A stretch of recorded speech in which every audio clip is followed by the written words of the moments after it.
গল্প রঙা। অন্তিম পর্ব। লেখনীতে সমৃদ্ধি রীতি। মাঝে অনেকগুলো দিন, সপ্তাহ, মাস কেটে দিয়েছে। আজ অক্টোবরের 4 তারিখ। আদৃত আহসান গত 15 দিন ব্যবসায়িক কাজে সিঙ্গাপুরে ছিল। ফিরেছে গতকাল রাতে। ঈশা ব্যস্ত হাতে কিয়ানের টিফিন বক্সের ঢাকনা আটকে কিয়ানের রুমে চলে গেল। কিয়ানের ব্যাগ গুছিয়ে দিয়ে টিফিন বাক্স ঢুকিয়ে দেয়। কিয়ান স্কুলের ড্রেস পরে খাটে বসে ঝিমোচ্ছে। চোখে হাত ডলতে ডলতে বলে, বাবা কখন এসেছে? রাতে। আমি ঘুমিয়ে পড়ার পর। হুম। বাবা স্কুলে দিয়ে আসবে না? না। বাবা ঘুমাচ্ছে। কে দিয়ে আসবে? মেজম্মুর সাথে যাবে। তাহলে বাবাকে ছুটির সময় নিয়ে আসতে বলো। ঠিক আছে, বলবো। কিয়ান এপ্রিলে সাথে পড়েছে। ওর মাঝে অনেকগুলো চেঞ্জও এসেছে। এখন ঘুমাতে আগের মতো ভয় পায় না। একা একা ঘুমায়, শুধু লাইট জ্বালিয়ে রাখতে হয় এই যা। বা মাঝে মাঝে মাঝরাতে আদৃত ঈশার রুমে চলে আসে। আনহা ওকে ফেলটুস বলায় ওর খুব প্রেস্টিজে লেগেছিল। তাই ইদানিং পড়াশোনাও করে। প্রথম সাময়িক পরীক্ষায় 19তম হয়েছে। ঈশাকে বাবার মতো তেজ দেখিয়েছে, বলেছে আনহাকে একদিন ফার্স্ট হয়ে দেখিয়ে দিবে। তবে এখন ঈশার হাতে মাইরও খায় টুকটাক। গত পরশুও মার খেয়েছে জোরে সোরে। ঈশা পরীক্ষার খাতা দেখছিল। ওখান থেকে একটা খাতা পুরো মাঝ বরাবর ছিঁড়ে ফেলেছে। রাগে ঈশা এমন চড় মেরেছে গালে দাগ বসে গিয়েছিল। ঈশাকে তো কলেজে কৈফিয়ত দিতে হয়েছে। ভিপি তো এমনি এমনি ছেড়ে দেয়নি। কিয়ানকে ড্রয়িং রুমে এনে জুতো, মোজা পরিয়ে দিতেই কলিং বেল বেজে উঠে। ঈশা কিয়ানের ব্যাগ হাতে নিয়ে দরজা খুলে। আহিয়ান দাঁড়িয়ে আছে। ঈশা 3 ভাই বোনকে একা দাঁড়িয়ে থাকতে দেখে বলে, মা কোথায়? আসছে। ফারিন তখনই আসে। দরজায় তালা লাগায়। ঈশা বলে, তালা লাগাচ্ছেন যে? তোমার ভাসুর ঘুমাচ্ছে। তাই ডাকিনি আর। ওদেরকে দিয়েই চলে আসবো। ওহ। কিয়ান ব্যাগ নিয়ে ঈশাকে জড়িয়ে ধরে বিদায় নেয়। ফারিন 4জনকে নিয়ে চলে গেল। ঈশা দরজা লাগিয়ে কিচেনে যায়। রুটি, আলু ভাজা করবে। রুটি বেলতে থাকে। শেষ রুটিটা সেঁকতেই ঈশা কোমরে হাতের ছোঁয়া পায়। আচমকা স্পর্শে কেঁপে উঠতেই আদৃত ওকে পেঁচিয়ে জড়িয়ে ধরে বলে, রিল্যাক্স। ঈশা আদৃতের বুকে হেলান দিয়ে বলে, ঘুম হলো? ইয়াহ। কিয়ান কি চলে গিয়েছে? হ্যাঁ, ভাবি নিয়ে গেল। তোমার আজকে কলেজ নেই? না হলে সকালবেলা তো ম্যাডামের দর্শন পাওয়া যায় না। নেই। বন্ধ। আদৃত ঈশাকে শক্ত করে জড়িয়ে ধরে ঘাড়ে নাক ঘষে। ঈশা আদৃতকে ঠেলে সরিয়ে দিতে চায়। রান্না করছি তো। করো। আমি ডিস্টার্ব করছি তোমাকে? হুম করছেন।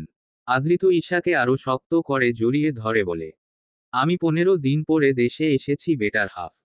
কথায় যত্নাত্তি করবে তা না। ক্যাকটাসের মতো ক্যাটোক্যাট করছো। ঈশা চুল অফ করে দেয়। রুটিগুলো ঢেকে আদৃতের দিকে ফিরে। তা কি যত্নাত্তি চাচ্ছেন? ঈশার কোমরে হাত দিয়ে ওকে টেনে নিজের কাছে আনে। যা চাইবো তাই দিবেন। চেয়েই দেখুন দেই কিনা। তোমার কি লজ্জা নেই? হু হু। কি? ঈশা অবাক হয়ে জানতে চায়। এই যে আমি এভাবে ধরলাম, তুমি ন্যাকামি করে বলবে, আরে হো কি করছেন? কেউ দেখে ফেলবে তো। জীবনে তো এইসব বললে না। বাসায় খালি আমি আর আপনি, কে দেখবে? এটা একটা জাতীয় ডায়ালগ। সব বউয়েরা বলে সো তুমিও বলবে। সব বউ বলে আপনি জানলেন কি করে? হোক। জীবনে বাংলা সিনেমা দেখনি? ওখানে হাজবেন্ড ধরলেই বউয়েরা ন্যাকামো করে বলে কেউ দেখে ফেলবে। তুমি তে জীবনেও বললে না। সিনেমায় প্রায় সবই যৌথ পরিবার থাকে। তো ওখানে হুটহাট হলে বলবে না? তো আমার যৌথ পরিবার না। ধানমন্ডি গেলেও তো কখনো এই চিরায়ত লাইনটা বলনি। ঈশা টিটকারি মেরে বলে, ধানমন্ডি গেলে আপনি আমাকে চেনেন। ওখানে তো আমার আপনাকে ব্যাচেলার লাগে। আপনার যে একটা বউ আছে তা বোঝাই যায় না। Just shut up. এই এখন ধরলাম মিনিটে মিনিটে কি করছেন এগুলো বলবে। বউয়ের কি করছেন বলতে বলতেই হাজব্যান্ডের কাহিনী শেষ হয়ে যায়। এদিকে আমার বউ একটু অন্য চোখে তাকালেই হিসেবে বুঝে যায়। এগুলো না বললে হয়? তুমি তো প্রকৃত বউই না। বিয়ের প্রথম দিকেই এইসব বললাম না। এখন 10 বছর পার হওয়ার পর বলবো। সেটাই। আর আপনার অন্য চোখে তাকানোর ব্যাপারটা যে বললেন সেটা আমি বুঝবো না তো কে বুঝবে? বউ কয়টা? একটাই করেছিলাম বিয়ে। ওটাতেই শখ মিটে গিয়েছে। ঘরে আর বউ আনার ইচ্ছে হয় না। অন্তরাত্মা ক্যাপে ওঠে ভাবলেই। আদৃতের বুকে হালকা করে চাপড় মেরে বলে, পাগলের প্রলাপ অনেক বকেছেন। এখন ছাড়ুন। আলু ভাজি করব। নাস্তা করার ইচ্ছে নেই। আদৃত মুখ এগিয়ে এনে বলে, আমি 15 দিন পর দেশে এসেছি। হ্যাঁ তো, সেবা যত্ন করো। কি করে? সেটা তো তুমি জানো। ঈশা আদৃতকে ধাক্কা মেরে জড়িয়ে দেয়।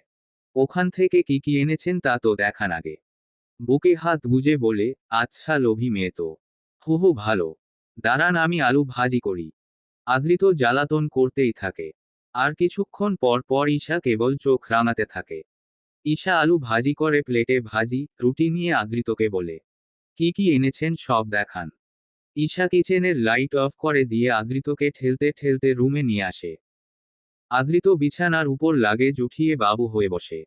ঈশাও আদৃতের মুখোমুখি বসে আদৃতকে খাইয়ে দিতে থাকে। নিজেও খায়। আদৃত লাগেজ খুলে প্রথমে কিয়ানের জন্য আনা চকলেট, জামা, জুতা বের করে দেখায়। ঈশা একটা কিটকেট নেয়। আদৃত আর চোখে তাকিয়ে ঈশার দিকে তাকিয়ে বলে, আর কিছু নেই। আমার গুলো দেখান। চকলেটে কামড় দিয়ে বলে, তোমার জন্য কিছু আনতে বলেছিলে। যাওয়ার আগে তো জিজ্ঞাসা করেছিলাম কিছু লাগবে কিনা। তখন কি বলেছিলে মনে নেই। ঈশাকে ভেঙ্গিয়ে বলে, আপনি সুস্থভাবে যান আর সুস্থভাবে ফিরে আসুন। আর কিছু লাগবে না। সুস্থভাবে গিয়ে সুস্থভাবে ফিরেও এসেছি। এখন কি চাও? আনিনি কিছু। ঈশা চোখ রাঙিয়ে বসা থেকে উঠে চলে যেতে নিলে আদৃত ওর হাত টেনে বসায়। আদৃত বলে, তুমি সিনেমার ডায়ালগ দিতে পারলে আমিও সিনেমার নায়কদের মতো বউয়ের জন্য জিনিসপত্র আনতে পারি। ঈশা বসে মুখ বাঁকিয়ে বলে, রম। বলে উঠে যায়। আদৃত চেঁচিয়ে বলে, আরে হো কোথায় যাও? তোমার জন্য জিনিসপত্র এনেছি। প্লেট রেখে হাত ধুয়ে আসি। ওয়েট। ঈশা হাত ধুয়ে এসে আদৃতের মুখোমুখি বসে আবারও। আদৃত একে একে ঈশার হাতে ময়েশ্চারাইজার, পারফিউম, সানস্ক্রিন, লিপোগ্লোস দেয়। ঈশা মুখ কুঁচকে বলে, এগুলো কি এনেছেন? দেশে নেই এসব। তোমার নিউ মার্কেটের কসমেটিক্সের সাথে সিঙ্গাপুরের কসমেটিক্সের তুলনা। ঈশার নাকের পাটা ফুলে উঠে। আমি নিউ মার্কেট থেকে কসমেটিক্স কিনি না। আদৃতের ঠোঁটের কোণ বেঁকে যায়। এগুলো 1 নম্বর প্রোডাক্ট। হো লাগেজ থেকে একটা হ্যান্ডব্যাগ বের করে। বলে, কেমন? ঈশা ব্যাগটা হাতে নিয়ে দেখে। খুব সুন্দর। আদৃত একজোড়া জুতাও বের করে দেয়। ঈশা কাচুমাচু মুখ করে বলে, হিল আনতেন। হিল কেন? আপনার সাথে দাঁড়ালে খাটো লাগতো না তাহলে আর। তুমি আমার বুক সমান। ওইটাই ঠিক আছে। পারফেক্ট। আদৃত দুটো টপসও কিনে এনেছে। ঈশা টপসে হাত বুলিয়ে বলে, আপনার চয়েস এত সুন্দর কেন? Age usual. আর কিছু এনেছেন? ইয়াহ। কাপল ওয়াচ। বলেই ঘড়ি বের করে।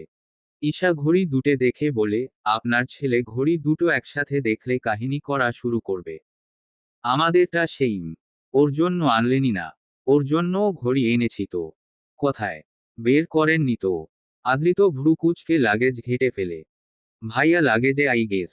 ওদের 4 জনের জন্যই ভাইয়া ঘড়ি কিনেছিল। আম্মা আব্বার জন্য কিছু আনেননি। সবার জন্যই এনেছি। ওগুলো ভাইয়ার লাগেজে। আমার লাগেজে জায়গা হচ্ছিল না। ভাইয়া ওখান থেকে আরেকটা কিনেছিল। ওখানেই সবার জিনিস আছে। ওহ। ভাইয়া অন্তির জন্য ছোট ছোট ফ্রক কিনেছে। ওখানে মেয়েদের এত সুন্দর কালেকশন ছিল। অনেক কিউট কিউট ড্রেস। ঈশা হাসে। দৃশ্যপটে ভেসে ওঠে 4 জনকে নিয়ে করা সেই কল্পনা। সব ঠিকঠাক থাকলে এই সময় ওদের কোলে ছোট্ট একটা বাবু থাকতো। বয়স হয়তো 1 মাস বা তার কিছুটা কম বা বেশি হতো। আদৃত ঈশার মেকি হাসি খুব সহজেই ধরতে পারে। ঈশার হাত টেনে নিজের পাশে আনে। আদৃত দুষ্টু হাসি দিয়ে বলে, আমি তোমার জন্য আরো একটা জিনিস এনেছি। আদৃতের ওই হাসি পরখ করে ঈশা ভ্রু কুঁচকে বলে, কি?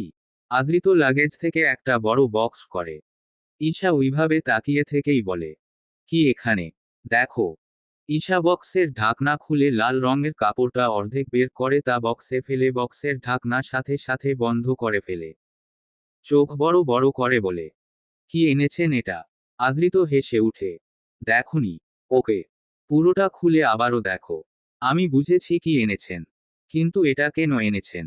তুমি পরবে তাই। আমি জীবনেও পরব না। কালকে আমাদের ম্যারেজ ডে। তুমি আজ রাতে পরবে এটা। জীবনেও না। আমি কিনেছি কেন? আমি পারবো না। কেনার আগে আমাকে জিজ্ঞাসা করেছেন আপনি। পরবে না। জীবনেও না, না, না। পরবে না। আপনার বয়স কমেছে বা আমার? বুড়ো বয়সে কি সব আবদার? কিসের বুড়ো বয়স? আমি এখনো এভারগ্রিন। বয়স কত? বয়স কমছে না দিন দিন। আমি মনে মনে এখনো 28-এর আদৃত। আমি মনে মনে আর 23-এর ঈশা নেই। পড়বে না। না। আদৃত ঈশাকে জাপটে ধরে অধরে অধর মিলিয়ে দেয়। ঈশার চোখ বড় বড় হয়ে যায়। আদৃতকে হাত দিয়ে ধাক্কা দিতে থাকে। আদৃত ঈশার হাত দুটো মুঠোয় নিয়ে ফেলে। ঈশা অনুভব করে ওর পিঠ বিছানায় ঠেকেছে। আদৃত সরে আসে। কপালে কপাল ঠেকিয়ে বড় বড় শ্বাস ফেলতে থাকে। ঈশা আদৃতের বুকে ঘুষি দিয়ে বিড়বিড়িয়ে বলে, অভদ্রলোক। আদৃত ঈশার গালে চুমু খায়। একে একে কপালে, কানের লতিতে, গলায় চুমু খায়। ঈশা আদৃতের চুল খামচে ধরে বলে, আদৃত দিনের বেলা এখন। I know. ছাড়ুন।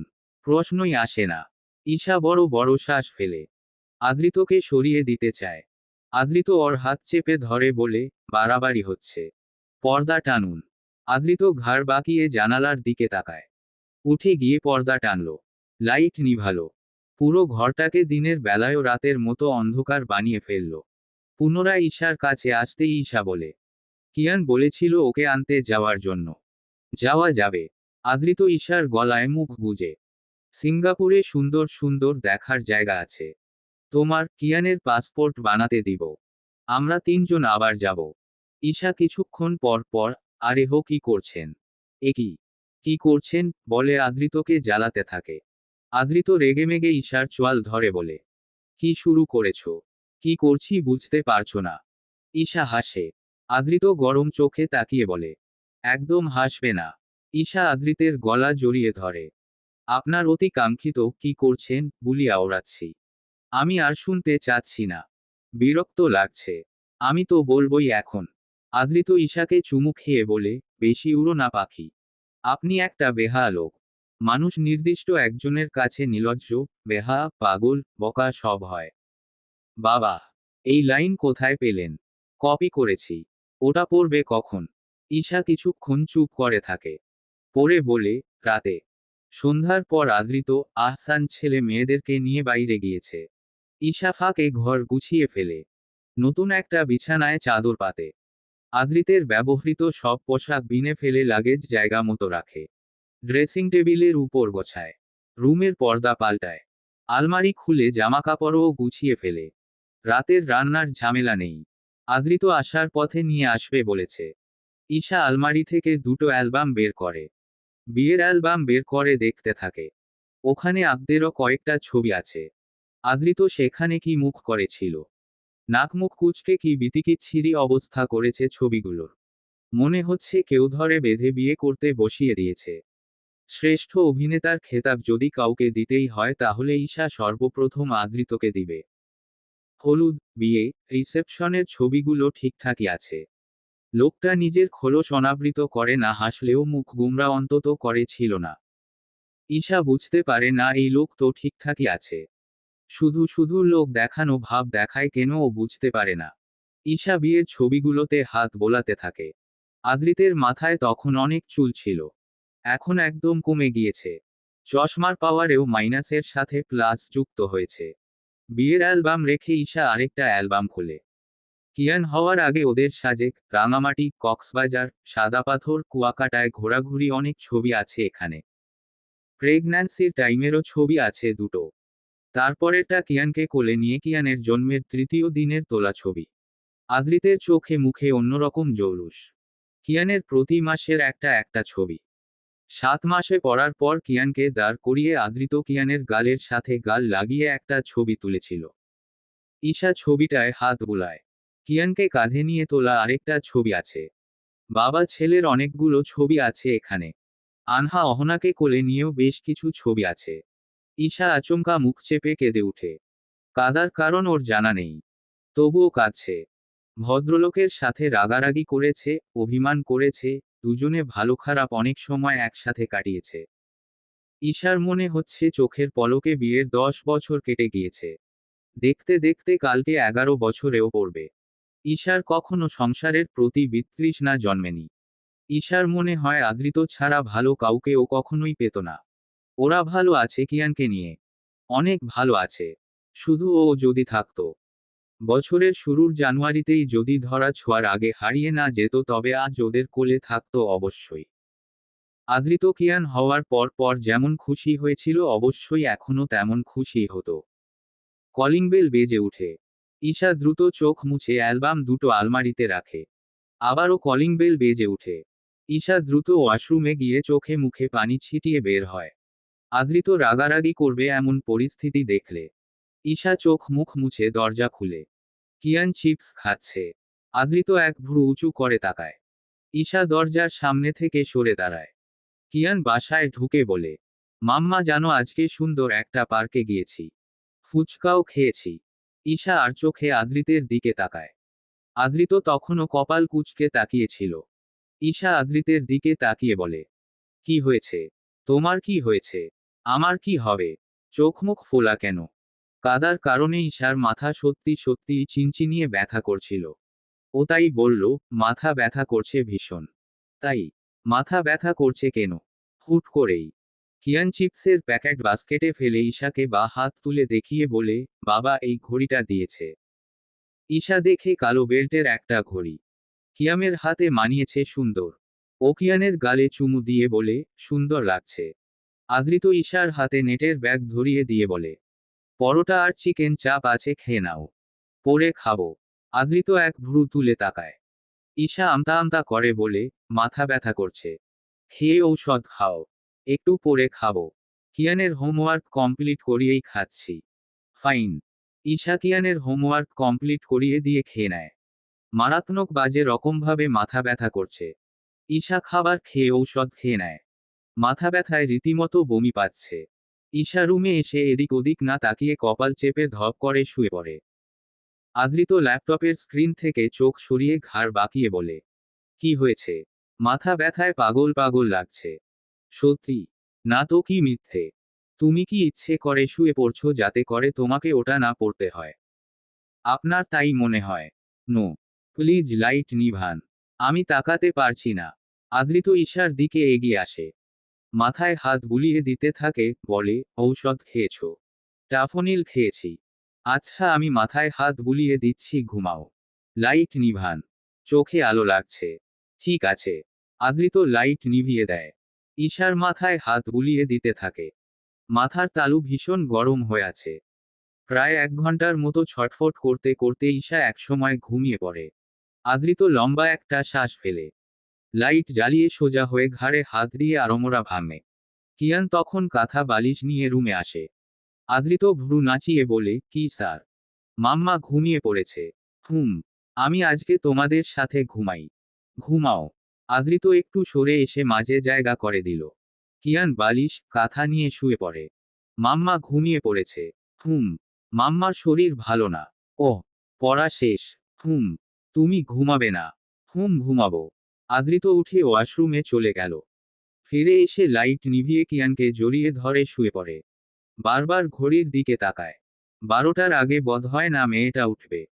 কানে সুরসুরি লাগতেই আদৃত চোখ মেলে তাকায়।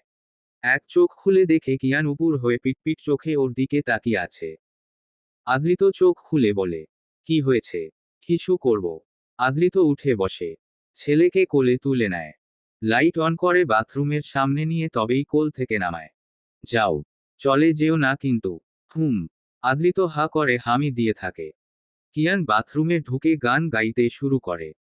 মেহুজিয়ান মেরে গালা হে বহুত সুরিলা, মেরে আওয়াজ শুনকে লোক হ। কিয়ান, মা ঘুমাচ্ছে না। চিৎকার করছো কেন? কিয়ান চুপ করে যায়। একটু পর বাথরুম থেকে বের হয়। আদৃত পুনরায় ছেলেকে কোলে তুলে নিতেই কিয়ান বলে, খিদে পেয়েছে বাবা। আদৃত ঘাড় বাঁকিয়ে বিছানার দিকে তাকায়। ঈশা ঘুমাচ্ছে। এমনিতেই অনেকক্ষণ ছটফট করার পর ঘুমিয়েছে। এখন না ডাকাটাই ভালো। ছেলের গালে চুমু দিয়ে বলে, কি খাবে? ফ্রিজে কিছু নেই। চলো দেখি। আদৃত লাইট অফ করে কিয়ানকে কোলে নিয়েই কিচেনে যায়। ফ্রিজ খুলে দেখে এখন খাওয়ার মতো কিছু নেই। কিছু নেই তো? আছে তো। ব্রুকুচকে বলে, কি আছে? তুমি না রাতে আবার বাইরে গিয়েছে। তখন ফেরার সময় আইসক্রিম নিয়ে এসেছিলে না? ওটা আছে না। ওরে মিষ্টি কুমড়োর বাচ্চা। তোর খিদে তাহলে আইসক্রিমের না? এমন করো কেন? একটুই তো।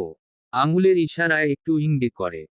আদৃত ছেলের নাক চিপে বলে, আর নাক দিয়ে যে পানি পড়ছে তার বেলায় আইসক্রিম খেলে ঠিক হয়ে যাবে। না খাওয়া যাবে না। বাবা প্লিজ। একটু। না। কিয়ান পা দাপিয়ে নাচা শুরু করলো। আমি খাবো, খাবো। আদৃত বুকে হাত গুজে দাঁড়ায়। কিয়ান মাটিতে শুয়ে পড়ে। এদিক ওদিক গড়াগড়ি করতে থাকে। আদৃত ফোঁস করে একটা শ্বাস ফেলে বলে, দেখি উঠেন। দিচ্ছি আমি। কিয়ান লাফ দিয়ে উঠে দাঁড়ায়। মিষ্টি কুমড়োর বাচ্চাটা পুরো মিষ্টি কুমড়োর মতো হয়েছে। কিউটের ডিব্বা পুরো। আদৃত একটা আবদারও ফেলতে পারে না। একটা বাটিতে অল্প একটু আইসক্রিম নিয়ে কিয়ানকে দেয়। কিয়ান নিজের পেট হাত বুলিয়ে বলে, এত বড় পেটে এইটুকু আইসক্রিমে কি হবে? খাওয়া শেষ হলে আরো দিব। কিয়ান চামচ দিয়ে আইসক্রিম খেতে থাকে। আইসক্রিম নাকে, মুখে লাগিয়ে খেয়েছে। আইসক্রিম খাওয়া শেষ হতেই আদৃত বলে, আইসক্রিম যে খেয়েছেন তা কিন্তু মাকে বলবেন না। তাহলে দুজনই পিটুনি খাবো। ঠিক আছে। আদৃত হাসে। তবে এটাও জানে ছেলে সকালেই নাচতে নাচতে ঈশাকে আইসক্রিম খাওয়ার কথা বলবে। তারপর আদৃত একটা ঝাড়ি খাবে। বেশি কিছু না। কি হচ্ছে এত রাতে? কিয়ান লাফিয়ে উঠে। আদৃতের পায়ের ফাঁকে ঢুকে নিজেকে আড়াল করতে চায়। কি করছেন দুজনে রান্নাঘরে? ছেলের দিকে তাকিয়ে বলে, কিয়ান। কিয়ান ভা ভা করে কেঁদে দেয়। ঈশা ছোট ছোট চোখ করে তাকায়। অনিরুদ্ধ শিখিয়ে দিয়েছে একটু এদিক ওদিক কাজ করলেও আগেভাগে কেঁদে দিতে। তাহলে আর মার খেতে হবে না। তাই কিয়ান এখন এই মুহূর্তে ঈশা প্রশ্ন করার আগেই কেঁদে দেয়। অর্থাৎ ঈশা কিছু বলা করার আগেই অ্যাকশন শুরু। বাবা আমাকে আইসক্রিম খাইয়েছে মাম্মা। বাবাও খেয়েছে, আমাকেও খাইয়েছে। বাবা খেয়েছে বলে আমিও খেয়েছি। আমাকে মেরো না মা। বাবাকে মারো। আদৃত বড় বড় চোখ করে ছেলের দিকে তাকিয়ে আছে। একটু আগে কে পা দাপিয়ে না চলো। আদৃত আফসোস করে বলে, একটুও মায়ের মতো হতে পারলি না। পুরোটাই আমার মতো হতে হলো। আমার মতোই কেন হলি বাপ? তোর মা তো ভালো মানুষ। নিজেও ভালো হয়ে আমাকে শান্তি দিতি। সাফওয়ান সিদ্দিকের ফ্ল্যাটের ড্রয়িং রুমের আবহাওয়া জমজমাট। কিয়ান কার্পেটের উপর বসে সোফার কাঠের সাথে হেলান দিয়ে বসে আছে। ওর বসেই সামনে আনহা, অহনা পুতুলদের সাজাচ্ছে। উদ্দেশ্য পুতুলদের বিয়ে দেওয়া। আহিয়ান সোফায় বসে রুবিক্স কিউব মেলাচ্ছে। কিয়ান ছাড়া বাকি একজনও টিভি দেখছে না। অহনার মধ্যে তো একটু পর পর হাতাহাতি হয়ে যাচ্ছে। ফারিন বাসায় ফুচকা বানায়। একটা বড় প্লেটে সবার জন্য সাজিয়ে নিয়ে আসে। কার্পেটের উপর রেখে প্লেটটা রেখে বলে, আহিয়ান নিচে নামো। কিয়ানের পাশে এসে বসো। তারপর কিয়ানকে বলে, বাবা দেখো তো খেয়ে মজা হয়েছে কিনা। কিয়ান প্লেটের সব ফুচকা দেখে চোখ বড় বড় করে বলে, সব আমার। আমি এতগুলো খেতে পারবো না। না না, এখানে ভাইয়া আপুদেরও আছে। কিয়ান একটা ফুচকা খেয়ে মাথা দুলিয়ে বলে, খুব মজা হয়েছে। আহিয়ানও একটা খায়। ফারিন বলে, মজা। খুব। খাও। আনহা অহনার দিকে তাকিয়ে বলে, এই ম্যাডামরা আপনারাও খেয়ে নিন। ফারিন কিচেনে চলে গেল। কিয়ান ভদ্র বাদশার মতো খেতে থাকে। আনহা খেতে খেতে বলে, ভাই আমরা যে পুতুলের বিয়ে দিলাম, কেমন হয়েছে? কিয়ান মাথা দুলিয়ে বলে, ভালো হয়েছে। আনহা অহনা একে অপরের মুখ চাওয়াচাওয়ি করে। বলে, তুমি আর আগের মতো পচা হয়েছে বলো না কেন? মাম্মা নিষেধ করেছে। সেজম্মু কি বলেছে? আহিয়ান বলে, মাম্মা বলেছে সবাই সব কাজ কষ্ট করে করে। কারো কষ্টকে পচা বলা ব্যাড। আনহা আপু, অহনা আপুও তো কষ্ট করে পুতুলের বিয়ে দিয়েছে। পচা বলবো কেন? আনহা, অহনা আবারও একে অপরের মুখ চাওয়াচাওয়ি করে। আহিয়ান আগে থেকেই দুষ্টুমি করতো না। এখন কিয়ানো করে না। এটা তো ভালো না। আনহা, অহনার বিষয়টা পছন্দ হচ্ছে না। আহিয়ান বলে, তুমি কি রাগ করেছো? না। সেজম্মু আর চাচ্চু বাইরে গিয়েছে তাই মন খারাপ। মাম্মা আর বাবা কাজে গিয়েছে। মন খারাপ করব কেন? কাজে গেলে বুঝি মন খারাপ করতে হয়। কিয়ান গিয়ে হাত ধুয়ে আসে। আহিয়ানেরও খাওয়া শেষ। আহিয়ানও গিয়ে হাত ধুয়ে আসে। কিয়ান সোফায় বসলে আহিয়ানও গা ঘেঁষে ওর পাশে বসে। তুমি আর আগের মতো জ্বালাও না। ব্যাপার কি? মাম্মা বলেছে কাউকে বিরক্ত না করতে। তুমি আমাকে এনোয়িং বলেছ। এনোয়িং মানে আমি জানি। আহিয়ান মুখ কুঁচকে তাকায়। কিয়ান বুকে হাত গুজে বলে, কাউকে বিরক্ত করা ব্যাড। তাই। কিয়ান জবাব দেয় না। আহিয়ান বলে, তুমি ভালোই রাগ করেছ। সে কবে না কবে বলেছিলাম এখনো তা নিয়ে রাগ করে বসে আছো। মানুষ এভাবে রাগ করে। ভালো হয়েছে। বড় ভাইয়ারা আদর করে, অনেক কিছুই বলে। রাগ করো না আর। কিয়ানকর গুনে বলে, তুমি আমাকে একবার, দুইবার, তিনবার, অনেকবার এনোয়িং বলেছ। আদর করে বলেছি। আদর করে বলনি। রেগে গিয়ে বলেছিলে। আমি জানি। আচ্ছা সরি। আর বলবো না। কিয়ান ভেঙায়। আহিয়ান বলে, আমি তোমাদের বড় ভাইয়া না। তোমরা রাগ করলে আমার খারাপ লাগে। আমাদের বড় ভাইয়া হলো আহনাফ ভাইয়া। এখানে তো আমিই বড় নাকি? হুম। তাহলে সরি বলেছি না। আচ্ছা ঠিক আছে। আহিয়ান হাত প্রসারিত করে বলে, তাহলে আমাকে জড়িয়ে ধরো। কিয়ান খিকখিক করে হেসে আহিয়ানকে জড়িয়ে ধরে। আহিয়ানও হাসে। কিয়ান ঠোঁট চোকা করে বলে, আহু, শয়তানি আবার শুরু করেছ। কিয়ান খিকখিক করে হাসে। ও হাসতে হাসতে কার্পেটের উপর বসে। আহিয়ান দুদিকে মাথা নাড়ায়। এ ছেলে ভালো হওয়ার নয়ামন একটা ভাব। আনহা কিয়ানের পিঠে একটা ঘুষি দিয়ে বলে, আমার পুতুলের উপর বসেছ কেন? আমার পুতুল তোমার জন্য ব্যথা পেয়েছে। কিয়ান পিঠ ঘষে বলে, ও কি মানুষ যে ব্যথা পাবে? হ্যাঁ ও মানুষ। তাহলে ওকে কথা বলতে বলো। ও কথা বলতে পারে না। কথা বলতে না পারলে কেমন মানুষ? বেশি কথা বলো তুমি। কিয়ান ফুঁসে ওঠে। আমি আর কথাই বলবো না। বুকে হাত গুজে ফুঁসতে থাকে। আহিয়ান কার্পেটে বসে আনহাকে বলে, ভাইউকে সরি বলো। ও আমার পুতুলকে ব্যথা দিয়েছে। ভাইউ রাগ করেছে। আর কথা বলবে না। আনহা ভেঙ্গিয়ে দেয়। অহনা কিয়ানকে মানাতে থাকে। কিয়ান রেগে বলে, তোমার সাথে রাগ করিনি। যার সাথে করেছি সে আবার ভেঙ্গায়। আনহা বলে, আমি সরি বলবই না। আমার লাগবেও না। কেমন রাগ করেছো তুমি? রাগ করলে মানুষ আবার বলে আমি রাগ করেছি। বলে না। মাম্মা বলেছে সব সময় সত্যি কথা বলতে। তাই আমি সত্যি কথা বলেছি। পাগল ছাগল।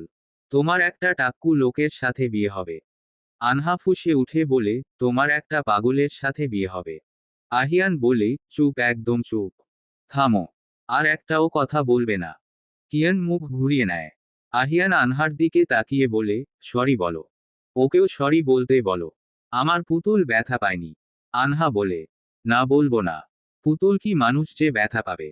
কিয়ান বলে, ভাইউ সরি না বললে আমিও বলবো না। আমি তো বলবই না। আহিয়ান কপালে হাত দিয়ে তাকিয়ে থাকে দুজনের দিকে। দুজনের মধ্যে দারুণ একটা মারপিট শুরু হলে আহিয়ান কিয়ানের হাত টেনে ওকে নিজের রুমে নিয়ে যায়। দুজনে মিলে গাড়ি দিয়ে খেলতে থাকে। ফারিন মাছ ভাজি করছিল। আহসান কিচেনে গিয়ে ফ্রিজ থেকে পানির বোতল বের করে বলে, কি রান্না করবে? ইলিশ মাছ আর চিংড়ি মাছ। পানি পান করে আহসান বলে, আদ্র এত চুপচাপ যে। আগে তো ভালোই দুষ্টুমি করত। আহিয়ানের সাথে ওর রুমে রিমোট কন্ট্রোল কার দিয়ে খেলছে। ঈশার ওই অসুস্থতার পর থেকেই তো আদ্র শান্ত হয়ে গিয়েছে। আগের মতো আর দুষ্টুমি করে না তেমন। আনহার সাথে মনে হয় ঝগড়া করেছে। তোমার মেয়ে ওকে খোঁচায়। অহনা আদ্রর সাথে ওইভাবে লাগে না। আনহা কি শান্তি পায় কে জানে। থাক। বড় হলে এই সব আর থাকবে না। বড় হলে সবই চেঞ্জ হয়ে যায়। আচ্ছা তুমি রান্না করো। আমার কাজ আছে। হু।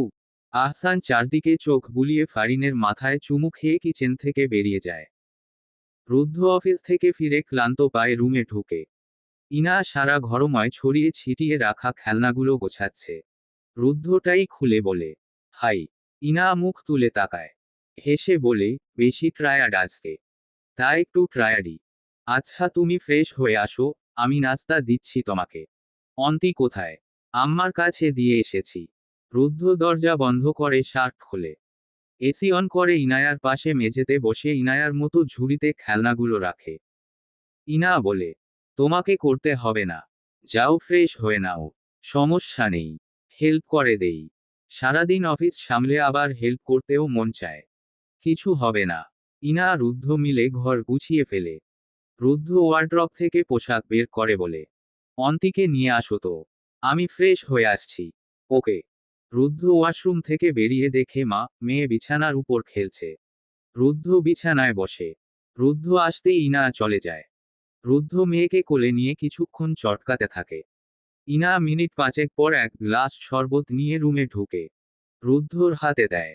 রুদ্ধ মেয়েকে গ্লাস দেখিয়ে বলে, খাবে? অন্তি হাত বাড়াবো। আবো। ইনা বলে, দিও না। ঠান্ডা পানি। ঠান্ডা লেগে যাবে ওর। অন্তি রুদ্ধকে জড়িয়ে ধরে। ও পাপা। রুদ্ধ মেয়ের কপালে চুমু খায়। মোলায়েম গলায় বলে, হ্যাঁ পাপা। অন্তি হাসে। রুদ্ধও হাসে। ইনা গালে হাত দিয়ে বাপ বেটি কাহিনী দেখতে থাকে। রুদ্ধ শরবত খাওয়ার সময় অন্তি অনেকবার গ্লাসটা নিতে চায়। রুদ্ধ কোনো মতে শরবত খেয়ে কাচের গ্লাস সরিয়ে ফেলে। না হলে অন্তি ভেঙে ফেলবে। রুদ্ধ মেয়ের গালে চুমু খেয়ে ইনায়ার দিকে তাকিয়ে বলে, এভাবে কি দেখো? ইনায়া চোখ সরিয়ে নেয়। রুদ্ধ বলে, 24 তারিখ ওর জন্মদিন না? হুম হুম। আমরা কক্সবাজার যাব, ঠিক আছে। অন্তির জন্মদিনের সময়? হুম। ঘুরবো একসাথে। 3 বা 4 দিনের একটা ট্যুর দিব। আম্মা দিবে নাতনির জন্মদিনের সময় কক্সবাজার থাকতে। মেরা औलाद के साथ में जो कुछ मन चाहे कर सकता हूँ। জেসমিন আরাও ওনার औलाদের সাথে যেটা ইচ্ছে সেটা করবেন। রুদ্ধ চোখ সরিয়ে নেয়। মেয়েকে বুকে তুলে নেয়। গাল দুটো টেনে বলে, আমার আম্মার নাম কি? অন্তি রুদ্ধকে জড়িয়ে ধরে। ও পাপা। ইনা এগিয়ে এসে রুদ্ধর কাঁধে মাথা রাখে। অন্তি মুখ কুঁচকে রুদ্ধর দিকে তাকায়। রুদ্ধ হেসে বলে, কি আম্মা? অন্তি ইনায়ার মাথা সরিয়ে দিতে চায়। তর। ইনা অন্তির হাতের উল্টোপিঠে চুমু খায়। কেন সর্ব? এটা আমার মেয়ের পাপা না। আমি তো সর্বই না। আমাল পাপা। অন্তির মুখ কাদো কাদো হয়ে যায়। ইনা রুদ্ধকে জড়িয়ে ধরে রুদ্ধর গালের সাথে গাল লাগিয়ে বলে, ও আমার। অন্তি ইনায়ার মুখ সরিয়ে দেয়। রুদ্ধকে জড়িয়ে ধরে বলে, আমাল। ইনা আবারও খোঁচাতে গেলে রুদ্ধ ইশারা দিয়ে থামিয়ে দেয়। ইনা সরে আসে। রুদ্ধ অন্তিকে বুকে নিয়ে আলতো করে পিঠে হাত বুলিয়ে দিতে থাকে। অন্তি একসময় ঘুমিয়ে পড়ে। অন্তি ঘুমিয়ে পড়তে ইনা রুদ্ধর বুকে মাথা রাখে। এই পুচকে মেয়ে আমার স্বামীকে আমার কাছ থেকে কেড়ে নিল। তোমার জলে নাকি? আরে হো ধুর। আমি তো মজা পাই এমন করলে। রুদ্ধ মেয়ের মাথায় হাত বুলিয়ে দিয়ে বলে, আমার মেয়েটা একসময় বড় হয়ে যাবে। ওকে বিয়ে দিয়ে দিতে হবে। ওকে না দেখলে তো আমার শান্তিই লাগে না। আমার আব্বুরও আমাদেরকে না দেখলে শান্তি লাগতো না। এখন থাকে না। আমি তো পারবো না রে। আজাইরা চিন্তা। মেয়ে এখনো ঠিক মতো কথাই বলতে পারে না।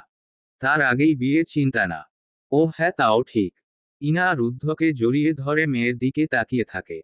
রুদ্ধ চোখ বন্ধ করে শুয়ে থাকে। ইনা অনেকক্ষণ রুদ্ধর দিকে তাকিয়ে থাকে। রুদ্ধ চোখ মেলে ইনায়ার দিকে তাকিয়ে বলে, কি দেখছো? কিছু না। 12.5 বছর দেখেও আবার দেখতে ইচ্ছে করে। তোমার আর আমার দিকে তাকিয়ে থাকতে ইচ্ছে করে না। 12.5 বছর হয়ে গিয়েছে তাই আর দেখতে ইচ্ছে করে না। আমি হচ্ছি পুরুষ মানুষ। বউয়ের দিকে মুগ্ধ চোখে তাকিয়ে থাকতেই পারি। বউয়ের দিকে তাকিয়ে থাকো। কথায় ভুসুর ভুসুর করে তো খালি ঘুমাও। মনের চোখ দিয়ে দেখি। আহারে আমার প্রেমিক পুরুষ। রুদ্ধ ইনায়াকে জড়িয়ে ধরে ইনায়ার কপালে চুমু খায়। অন্তি ঘুমের মধ্যে তখন মুখ কুঁচকায়। ইনা অন্তির গালে একটু খোঁচা মেরে বলে, হিংসুক মেয়ে একটা। রুদ্ধ হেসে মামেয়ে দুজনকে শক্ত করে জড়িয়ে ধরে। বিড়বিড়িয়ে বলে, জীবনে এর চেয়ে বেশি কিছু চাইনি। আহিয়ান, আনহা, অহনা, কিয়ান খেলেছে।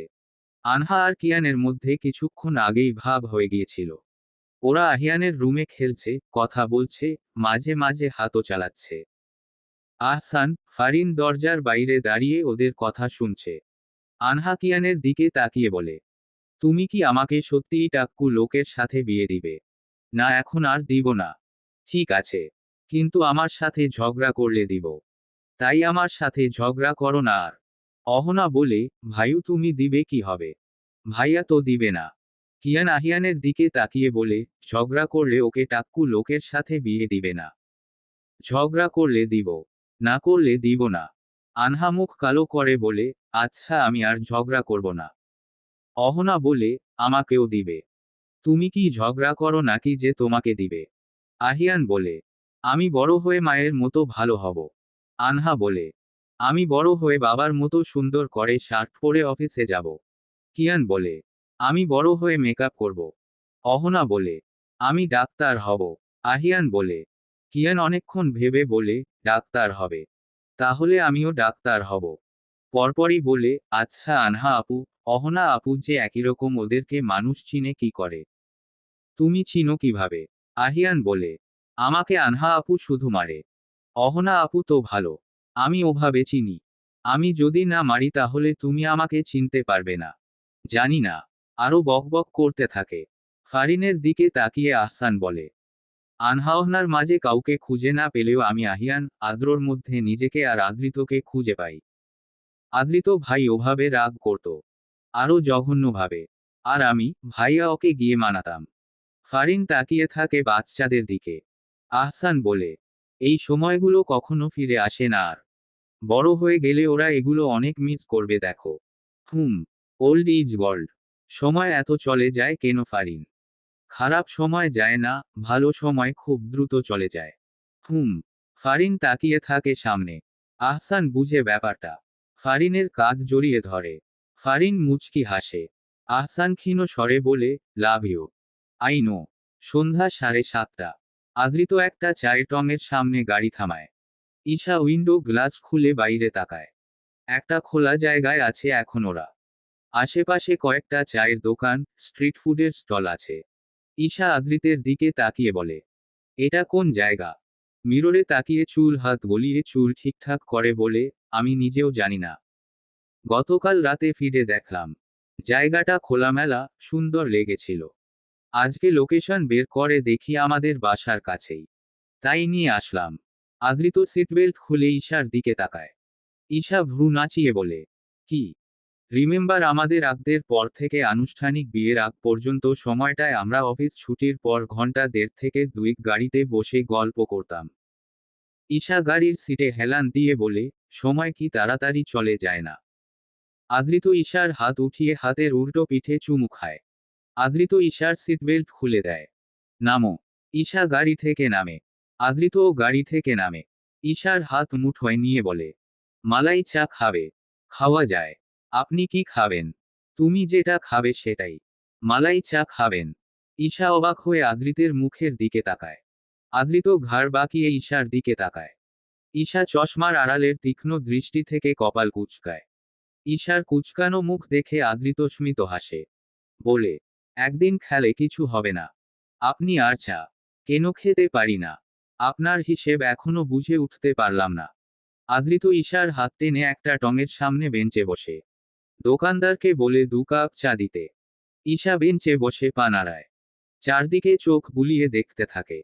সামনের লেকটা দেখে বলে, এটা কি ন্যাচারাল? আদৃত ঘাড় বাঁকিয়ে দেখে বলে, কোনটা? লেকটা? ঢাকা শহরে ন্যাচারাল লেক কোথায় পাবে?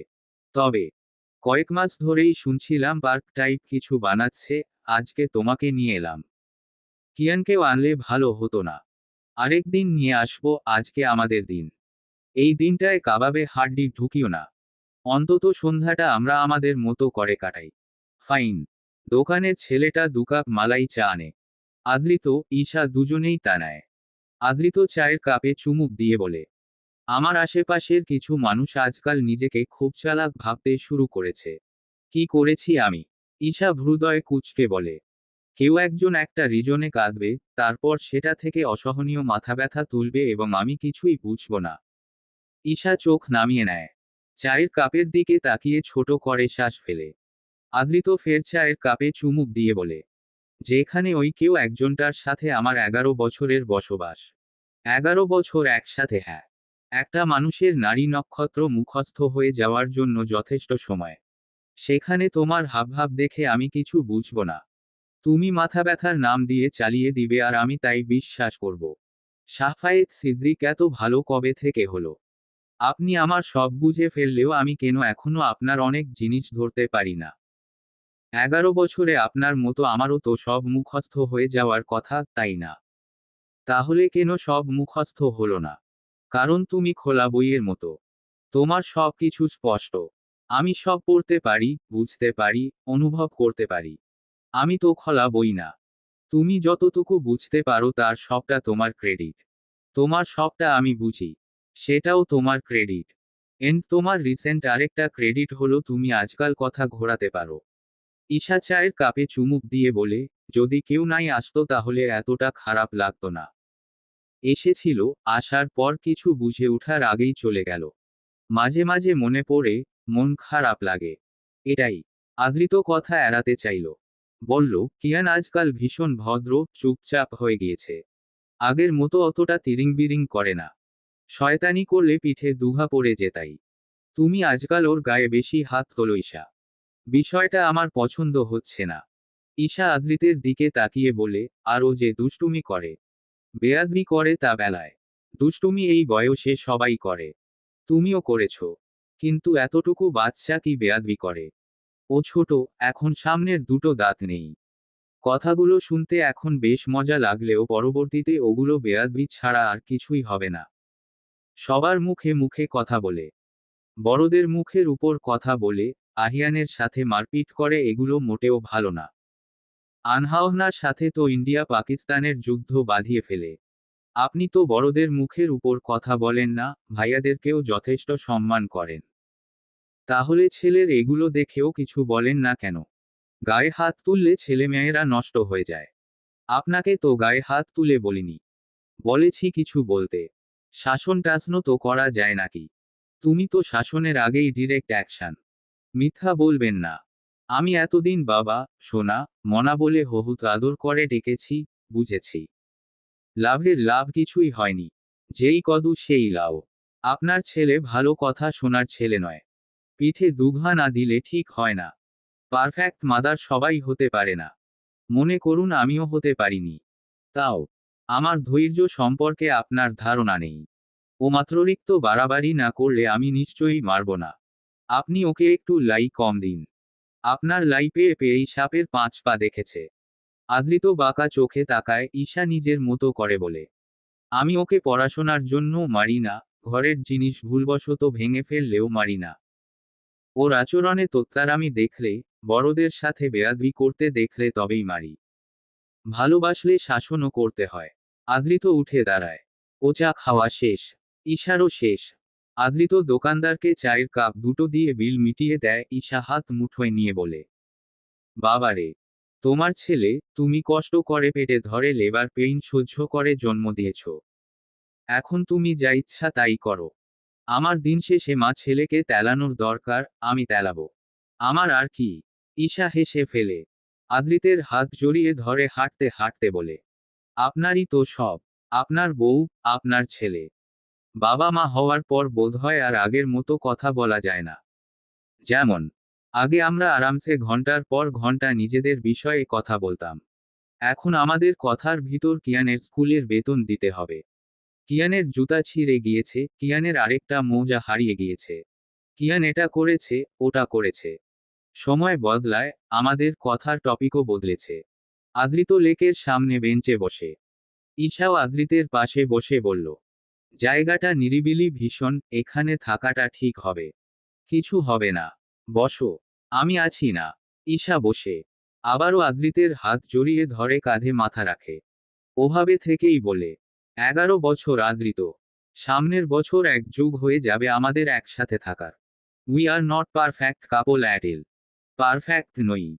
দুদিন পর পর ঝগড়া করি, একটা আরেকটার চেহারা দেখি না, ছেলেকে মিডিয়া বানিয়ে কথা আদান প্রদান করি, তারপরও বলছো পারফেক্ট।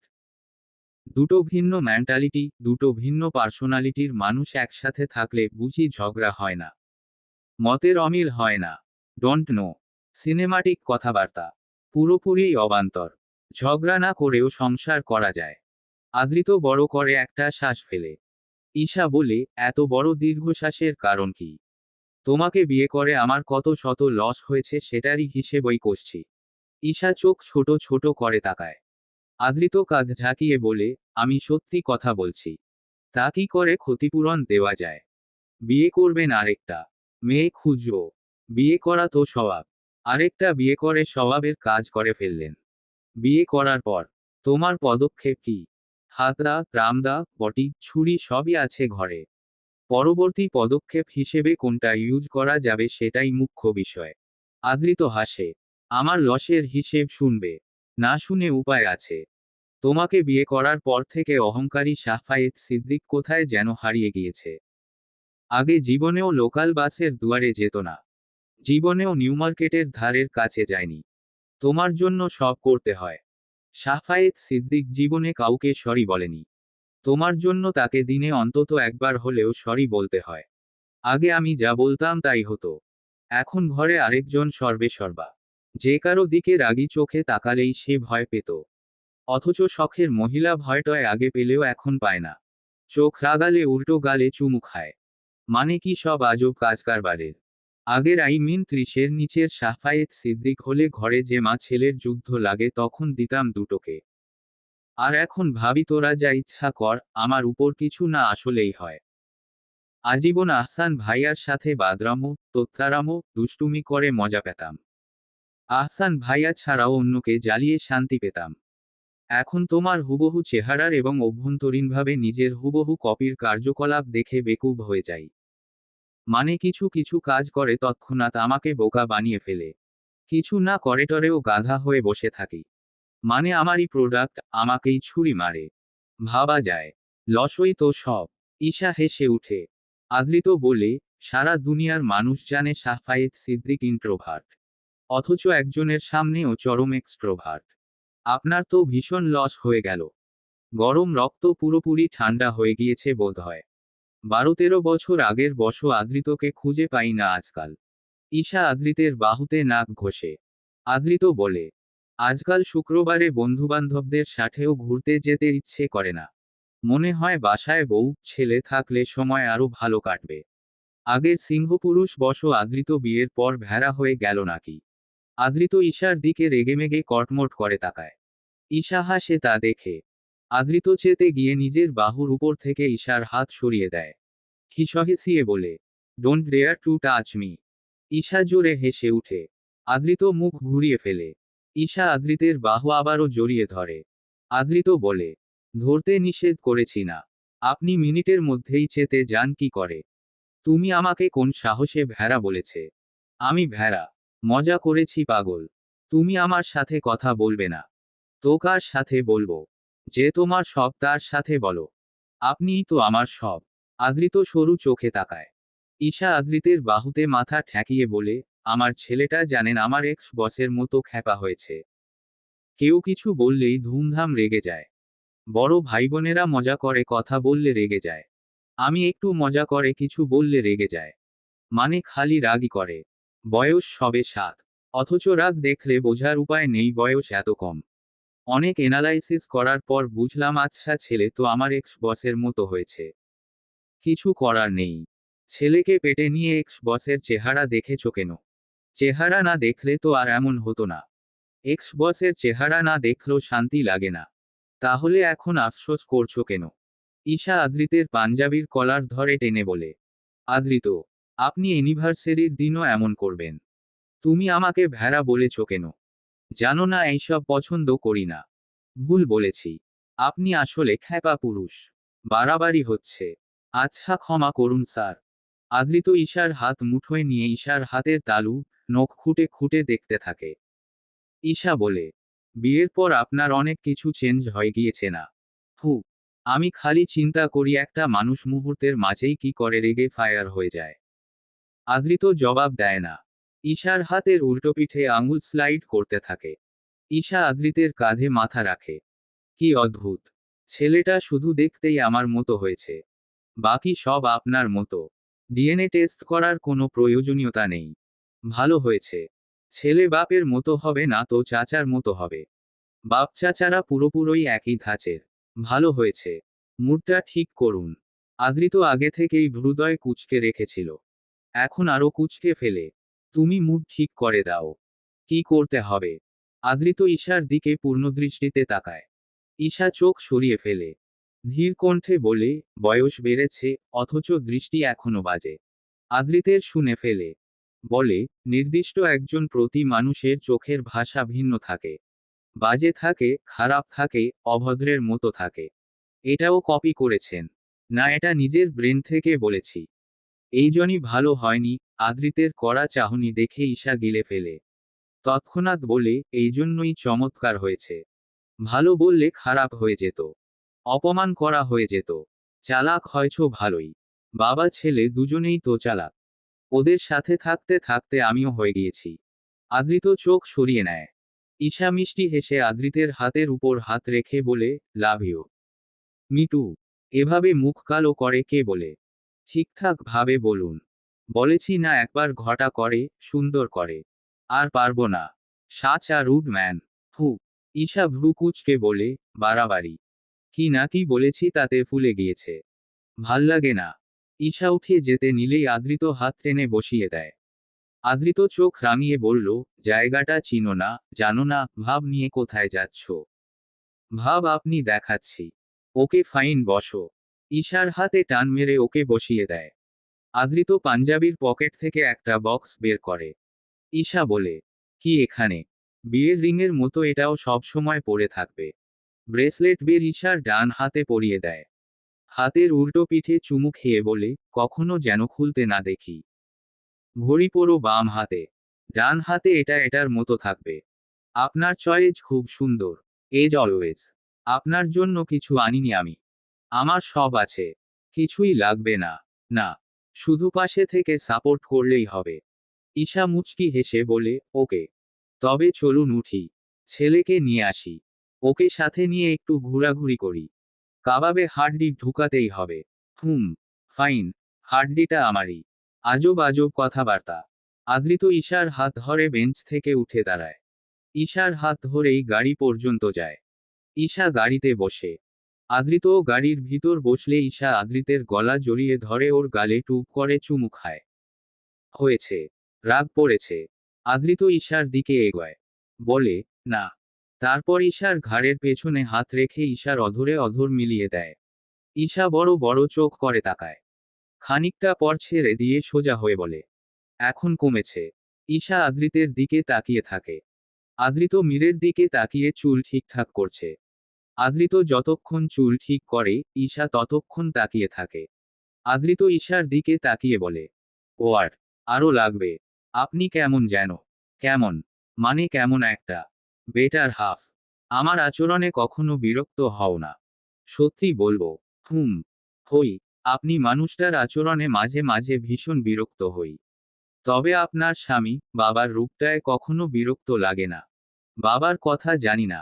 তবে স্বামীটা তো খুব একটা সুবিধার না। বলেছেই তো। কথায় কথায় দাম দেখায়। তোমার সাথে চোটপাট করে। মানুষ বুঝি ওর মতো স্বামী পেয়েও কমপ্লেইন করে না। আপনি আমাকে স্বামীকে নিয়ে এত কথা বলছেন কেন? আমার সংসারে অশান্তি লাগাতে চান? 11 বছর সংসার করছো কি করে সেটাই ভাবি। ঈশা চোখ রাঙিয়ে বলে, আপনার নজর লাগবে বদমাইশ লোক। তোমার ধৈর্য আছে। আমাকে এভাবে বলছেন যেন আমি বলি, না না, আপনি মানুষ হিসেবেও দারুণ। আপনার মতো মানুষ হয় না। ভুল ভাবনা। আমি বলবো না তা। আপনি একটা জাতা লোক। আদ্রিত দুজনের সিট বেল্ট লাগিয়ে লাইট নিভিয়ে দেয়। হাসে, তারপর মনের ইচ্ছা মতো গাড়ি স্টার্ট দিয়ে বলে, বিয়ে করে ফেসে গিয়েছো কিয়ারা মির্জা। ওপস সরি। ইন্টারভিউ দিতে গিয়ে ফেসে গিয়েছো। পালানোর পথ নেই আর। আফসোস করেও লাভ নেই। আফসোস করি না তো আমি। জানি তুমি ভীষণ ভালো। আপনি ফেসেছেন কি করে? এক পলকে মায়ে পড়ে, এক পলকে পিছলে পড়ে, এক পলকে হার্টবিট মিস করে, এন্ড মোস্ট ইম্পর্টেন্ট ভালোবেসে। ঈশা সিটে মাথা এলিয়ে দেয়। ঠোঁটের কিনায় মিষ্টি, মুচকি হাসি। আদ্রিত ঈশার হাতের উল্টো পিঠে বেশ কয়েকবার চুমু খায়। ঈশার বেশ ইচ্ছে হলো আদ্রিতকে জ্বালাতে। ও কৌতুকের সুরে বলে, আপনার লাভ কি ফেসে? আমি মরলে তো বছর। ঘুরতে না ঘুরতেই আরেকটা বিয়ে করবেন। আদ্রিত গাড়িতে জোরে ব্রেক কষে। ঈশা মাথায় ব্যথা পায়। হাত দিয়ে কপাল ঘষতে থাকে। বড় বড় চোখ করে আদ্রিতের দিকে তাকায়। আদ্রিত সিটবেল্ট খুলে ঈশার দিকে তেড়ে আসে। ঈশা কপালে হাত দিয়ে সিটের সাথে লেগে যায় পুরো। আদ্রিত ঈশার মাথার কাছে হাত রেখে হিসহিসিয়ে বলে, হ্যাঁ করব বিয়ে। কি করতে পারবা? ঈশা গলার টোন বুঝেই বান্দা আরো চেতে গিয়েছে। মিনমিনে গলায় বলে, মজা করেছি আদ্রিত। তোমার মজার। ঈশা চুপচাপ হজম করে নেয়। মেকি হেসে বলে, আপনি ছাড়া আমার আর কে আছে বলুন? আপনার সাথেই তো মজা করব নাকি? ধৈর্যের পরীক্ষা নিচ্ছে আমার। প্রতিবন্ধী একটা। প্রতিবন্ধী না হলে কি আর আপনার সাথে সম? ঈশা শেষ করতে পারল না। আদ্রিতের চোখের দিকে তাকিয়ে থেমে গেল। ঈশা ফ্লাইং কিস ছুড়ে দিয়ে বলে, লাভ ইউ হানি। আদ্রিত দূরে সরে যায়। সিটবেল্ট পরে নেয়। নিজে নিজে বলতে থাকে, সে জানে এগুলো আমার সহ্য হয় না। তাও ফাজলামো গুলো করে। ইচ্ছে করে করবে এইসব। আমি ভালো থাকি তা সহ্য হয় না ওনাদের। খুঁচিয়ে খাচিয়ে মুডের 12টা বাজায়। আমি তারপর আবোলতাবোল কিছু বললেই আমার দোষ হয়ে যায়। যত দোষ, আদ্রিত ঘোষ। ধরে দিলে ঠিক হয়ে যাবে। সাপের 10 পা দেখেছে, সাপের 5 পা দেখেছে না কথাটা। আদৃত অগ্নি দৃষ্টিতে তাকায়। বদমাশি করে আমার সাথে। আমি যে বয়সে, সম্মানে বড় কোনো কিছুর ধার ধারে না এখন। বজ্জাত মহিলা। ঈশা হাসতে থাকে। আদৃতের গাল টেনে বলে, ও আমার গুলেউগুলো। ক্রিঞ্জ। চুলুগুলু রাগ করেছ কেন? ভালোবাসা আমাকে অন্ধ বানিয়ে দিয়েছে জানু। আমার জায়গায় অন্য কেউ হলে এতক্ষণে একটা কাহিনী হয়ে যেত। আমি নেহাতি ভদ্র মানুষ। আপনি আর ভদ্র। ঈশা এই কথাটা এখনই বলতো। তার আগেই আদৃত বলে, তোমার মনে কি এসেছে আমি জানি। ওটা যদি এখন বলো তাহলে তুমি এখন মার্ডার হয়ে যাবে। কিভাবে সেটা তুমি খুব ভালো করেই জানো। ঈশা এগিয়ে এসে আদৃতের গালে চুমু খায়। মিষ্টি স্বরে বলে, লাভ ইউ, মিটু। আদৃতের কাঁধে মাথা রাখে। মনে মনে বলে, এমন খ্যাপা লোকই ভাগ্যে ছিল। পরক্ষণেই বলে, ছিল, ভাগ্যিস ছিল। আদৃত ঈশার কপালে তখন হালকা করে চুমু খায়। ঈশা আদৃতের হাত জড়িয়ে ধরে চোখ বুজে ফেলে। বলে, আপনাকে জ্বালাতে কি মজা লাগে জানেন। সময় আমারও আসবে, ওয়েট। ঈশা হাসতে থাকে। আদৃত ঘাড় বাঁকিয়ে ঈশার দিকে এক ঝলক তাকিয়ে আবার ড্রাইভিং করাই মনোযোগ দেয়। আদৃত আহসানকে কল করে বলেছে কিয়ানকে লিফটে উঠিয়ে দিতে। ও চলে আসতে পারবে। আহসান আদৃতের কথা মতো কিয়ানকে লিফটে উঠিয়ে দিবে। আদৃত গ্যারেজে গাড়ি পার্ক করে। সামনের গলিতে হাঁটবে। বেশি দূর যাবে না আর। আদৃত, ঈশা গ্যারেজের একটা গাড়ির সাথে দিয়ে দাঁড়িয়ে আছে। আদৃত ঘড়িতে সময় দেখে। ঈশা আদৃতের দিকে তাকিয়ে বলে, একটা গান শোনান তো। পারবো না। প্লিজ আমার সিংহপুরুষ একটা গান শোনান। আদৃত খ্যাপা ষাঁড়ের মতো তাকায়। ঈশা হাসে আদৃতের বাহুতে হাত রেখে বলে, আজব। এখন সিংহ পুরুষ বলেছি। তুমি আমার সাথে প্রতি পদে পদে ইয়ার্কি করছো। বিষয়টা ভালো হচ্ছে না। আমি এটা ভালোভাবে নিচ্ছি না। ভালোভাবে না নিলেও বাকি। ইয়ার্কি করার অনুমতি তো অনেক আগেই পেয়ে গিয়েছি। আজকে একটা হেস্তনেস্ত হয়ে যাবে বলে দিলাম। সেটা আমিও জানি। কি? ব্রু কুচকে বলে, আজকে যে একটা হেস্তনেস্তও হবে তা আমি জানি। ঈশা টান মেরে হেস্তনেস্ত কথাটা বলে। আদৃত ঈশার চোখের দুষ্টুমি ঝলক নিমিষেই বুঝে ফেলে। ঘড়ির বেল্ট ঠিক করতে করতে বলে, অশ্লীল। মহিলা মানুষ কিভাবে এই টোনে কথা বলে? সবই ঘরের বেডার প্রভাব। তখনই কিয়ান লিফট থেকে বেরিয়ে আদৃত ঈশার দিকে দৌড়ে আসতে লাগলো। আদৃত গলার স্বর উঁচ করে বলে, আস্তে আস্তে আসো। দৌড় দিও না, পড়ে যাবে। কিয়ান ওদের সামনে এসে হাঁপাতে হাঁপাতে আদৃত ঈশা দুজনকে হাত প্রসারিত করে দুহাতে একসাথে জাপটে ধরে। ঈশা কিয়ানের মাথায় হাত বুলিয়ে দেয়।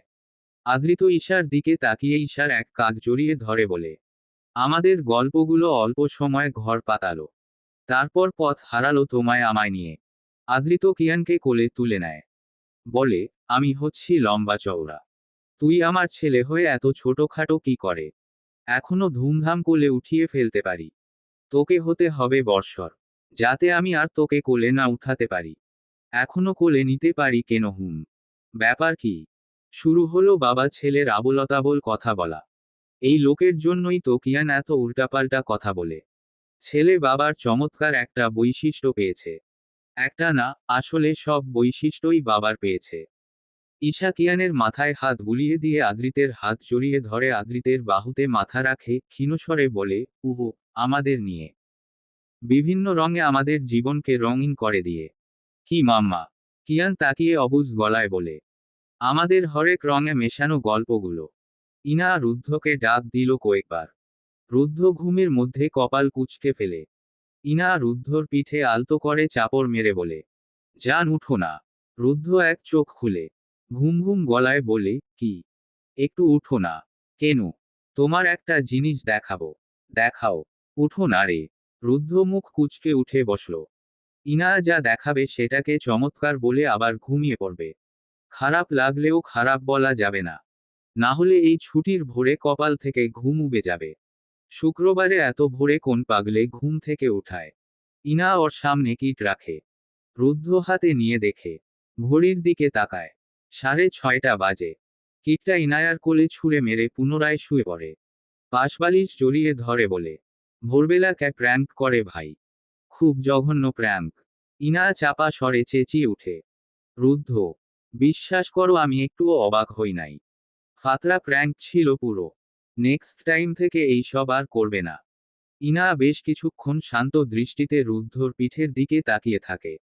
রুদ্ধ চট করে ধরফরিয়ে উঠে বসে। ইনা তখনও শান্ত চোখে তাকিয়ে আছে। রুদ্ধ ওর কোল থেকে কিটটা নেয়। উল্টে পাল্টে রেখে চোখ বড় বড় করে বলে, ইজ ইট ট্রু? ইনা দাঁতে দাঁত চেপে ধরে। রুদ্ধ বোকার মতো বলে, প্র্যাঙ্ক না। ইনায়ার ফর্সা মুখ লাল হয়ে গিয়েছে। তুই আমার বেয়াই লাগস না। তোর সাথে আমি ভোরবেলা প্র্যাঙ্ক করব। রুদ্ধ পুরো বোকা হয়ে গিয়েছে। বোকা বোকা চোখে তাকিয়ে থাকে। বেয়াইও তো লাগি না। ইনা রুদ্ধ গায়ে জোরে ধাক্কা মারে। রুদ্ধ বুকে হাত দিয়ে বলে, আমার শ্বাসকষ্ট হচ্ছে। আমার বুক ব্যথা করছে। নাটক কম করো। আমার মানসম্মান শেষ। কেন? বিয়ের আগে বাচ্চা? ছি। রুদ্ধ কপালে আঙুল ঘষে বলে, পাগল হয়ে গিয়েছ নাকি অন্য কিছু? আজব। বিয়ের আগেই তো। আমাদের বিয়ের অনুষ্ঠান এখনো হয়নি। হো আমি তোর সাথে হোটেলে গিয়ে রুম ডেট করে। রুদ্ধ ইনায়ার মুখ চেপে ধরে। চুপ চুপ। বুঝেছি আমি। ইনা রুদ্ধর হাত সরিয়ে বলে, একটুও খুশি হও নাই? রুদ্ধ ইয়ারাকে পেঁচিয়ে ধরে বলে, আগে বলো এটা সত্যি না মজা? ভোরবেলা বাজে আমার পিরিতি বেড়েছে তো মজা করার জন্য। তাহলে সত্যি? রুদ্ধ, বাট আই ওয়াজ কেয়ারফুল। ইনায়ার নাকে পাটা ফুলে উঠে। রুদ্ধ বড় শ্বাস ফেলে বলে, আচ্ছা আচ্ছা আল্লাহ প্রদত্ত উপহার। রুদ্ধ ফের বলে, তুমি কি শিওর? ইনা জোরে জোরে শ্বাস ফেলে। চোখ বন্ধ করে বড় একটা শ্বাস ফেলে বলে, লিটারালি ধৈর্যের পরীক্ষা নিচ্ছ? আল্লাহ! আমার বিয়ের অনুষ্ঠান হয় নাই এখনো। এর আগেই বাচ্চা। আমি মানুষকে মুখ দেখাবো কি করে? বিয়ের 8 বছর চলছে। এখনো বাচ্চা হওয়ার সময় হয়নি। তাও ঠিক। কিন্তু এটাও ঠিক আমাদের বিয়ের অনুষ্ঠান হয়নি। ওটা আর হবেও না। আচ্ছা যা হয়েছে, হয়ে গিয়েছে। শোনো কাউকে কিছু বলবে না। কেন বলবো না? আমার লজ্জা লাগবে। লুকিয়ে বিয়ে করার আগে লজ্জা লাগেনি। এখন বাচ্চা হবে আর লজ্জা লাগছে। বাচ্চা হওয়ার সাথেই তো লজ্জার সম্পর্ক। ইনা বিছানা থেকে নামতে নামতে বলে, আমি মতিঝিল চলে যাব। তুই থাক তোর মতো। রুদ্ধ ইনায়ার হাত টান মেরে ওকে বিছানায় ফেলে। ইনা আধশোয়া হয়ে যায়। রুদ্ধ ইনায়ার পেটে হাত রেখে বলে, শিওর? জানি না। রুদ্ধ ইনায়ার গালে টপাটপ কয়েকটা চুমু খায়। আচ্ছা আমি ভীষণ খুশি। আগামীকাল আমরা ডাক্তারের কাছে যাব। আজকে না কেন? বিষয়টা ব্রেনে রেজিস্ট্রার করতে পারছি না। ইনা চুপচাপ থাকে। রুদ্ধ ইনায়াকে জড়িয়ে ধরে বলে, মেয়ে লাগবে আমার। সবার খালি ছেলে। বিষয়টা আমার পছন্দ না। আল্লাহ যা দিবে তা। রুদ্ধ কিছুক্ষণ ইনা ফোলা ফোলা গালে চুমু খায়। তারপর হুট করেই কামড়ে দেয়। দাগ বসে যায় এমন। ইনা ব্যথায় অস্ফুট স্বরে শব্দ করে উঠে। রুদ্ধ পরপরই সে জায়গায় চুমু খেয়ে বলে, এটা শাস্তি? কিসের? আবেগে বোকাচন্দ্রের মতো সুইসাইড করছিলি? মরলে এতদিনে লাশ কঙ্কালের উপরে যা আছে তা হয়ে যেত। এখন তো আমি আরেক বেডির বাচ্চার বাপ হতাম। ভালো হতো না? আমি মরলে তুমি আরেকটা বিয়ে করতে পারতে? কেন পারতাম না? আমি হলাম পুরুষ মানুষ। 2 মাস কাঁদতাম, 3 মাসে ঠিকই আরেকটা ফোকা ফোকা টকটকা দেখে বিয়ে করে ঘরে তুললাম। তারপর ওই বউয়ের সাথে রঙ্গ লীলা করতাম। ইনা রুদ্ধর পিঠে থাবা মারে। রুদ্ধ ইনায়ার হাত চেপে ধরে বলে, তবে রে, হাত বেড়েছে ভীষণ। এখন গায়ে হাত তুলে দেখো। ভেতরে যে আছে সব দেখছে কিন্তু। ও তাই? হ্যাঁ তাই। ভালো হতো না তুমি মরলে? আমি আরেকটা বিয়ে করতে পারতাম। মরে ভূত হয়ে তোমাদের পিণ্ডি চটকাতাম। ভূত হয়ে কিছুই দেখতে পারতি না। দেখোতি আমি ওই বউকে কিভাবে আদর করি, কিভাবে জড়িয়ে ধরি, কিভাবে গিফট দেই, কিভাবে ঘুরি, কিভাবে ওকে লিপ কিস করি। ইনা রুদ্ধর গায়ে একটা চড় দিয়ে বসে। রুদ্ধ চোখ বড় বড় করে তাকায়। রুদ্ধ কিছুক্ষণ ইনায়ার দিকে তাকিয়ে থাকে। চোখ বড় না, হাসিও না, অদ্ভুত শান্ত। তারপর খুব ধীরে বলে, এইবার কিন্তু সত্যি কথা বলছি। রুদ্ধ ইনায়ার 2 হাত নিজের হাতে নেয়। শক্ত করে না, তবে এমনভাবে ধরে ইনা ভরসা পায়। রুদ্ধ বলে, হাউ ফানি ওই কোহিনূর মির্জা যাকে আমি প্রিন্সিপালের রুমের বাইরে রেখে প্রেমে পড়েছি, যাকে লাইব্রেরি প্রপোজ করেছি, ফুসলিয়ে বিয়ে করেছি, 1.5 বছর সম্পর্ক লুকিয়ে রেখেছি, কট খাওয়ার পর যে মেয়ে ভিকটিম রোল প্লে করে সুইসাইড করেছে, আমাকে বেহুদা কষ্ট দিয়েছে, যার সাথে বিয়ের অনুষ্ঠান হবে এমন ধান্দায় 8 বছর সংসার করে কাটিয়ে দিয়েছি, সে নাকি আমার বাচ্চার মা হবে। ভাবা যায়। ইনা যেন এক নিঃশ্বাসে স্মৃতি রোমন্থন করে ফেলল। কত আজব আজব কাজ করেছিল আগে। প্রিন্স রুদ্ধ ফের বলে, মেয়ে হলে তোমার সুখ শান্তি কেড়ে নিব। কিভাবে? খালি মেয়ে হোক, তাহলেই বুঝবে। ধূমতানা জীবন হয়ে যাবে। হহুত জ্বালিয়েছ। মেয়ে হলেই বাপ বেটি মিলে শোধ নিব। আল্লাহ, এ কোন পাগলকে বিয়ে করেছি! এখন তো ফিরেও যেতে পারবে না। নিজের ইচ্ছায় বিয়ে করেছ, যতই খারাপ হই না কেন তোমাকে এই পাগল ছাগলের সাথেই সংসার করতে হবে। একটু ভাবু করলেই আমার শাশুড়ি মা দিবে কানের নিচে। বাহ, কি সুন্দর হিসেব! যাও গিয়ে কান্নাকাটি করো, আম্মু আমাকে রুদ্ধ জ্বালায়। আমাকে শান্তি দেয় না। তখন আমার শ্রদ্ধেয় শাশুড়ি কানসা বরাবর একটা থাপ্পড় দিয়ে সব জুটিয়ে ফেলবে। এমনিতেই নিশীথ অ্যারেঞ্জ ম্যারেজ করেছে এই বলে দিনরাত কথা শোনায়।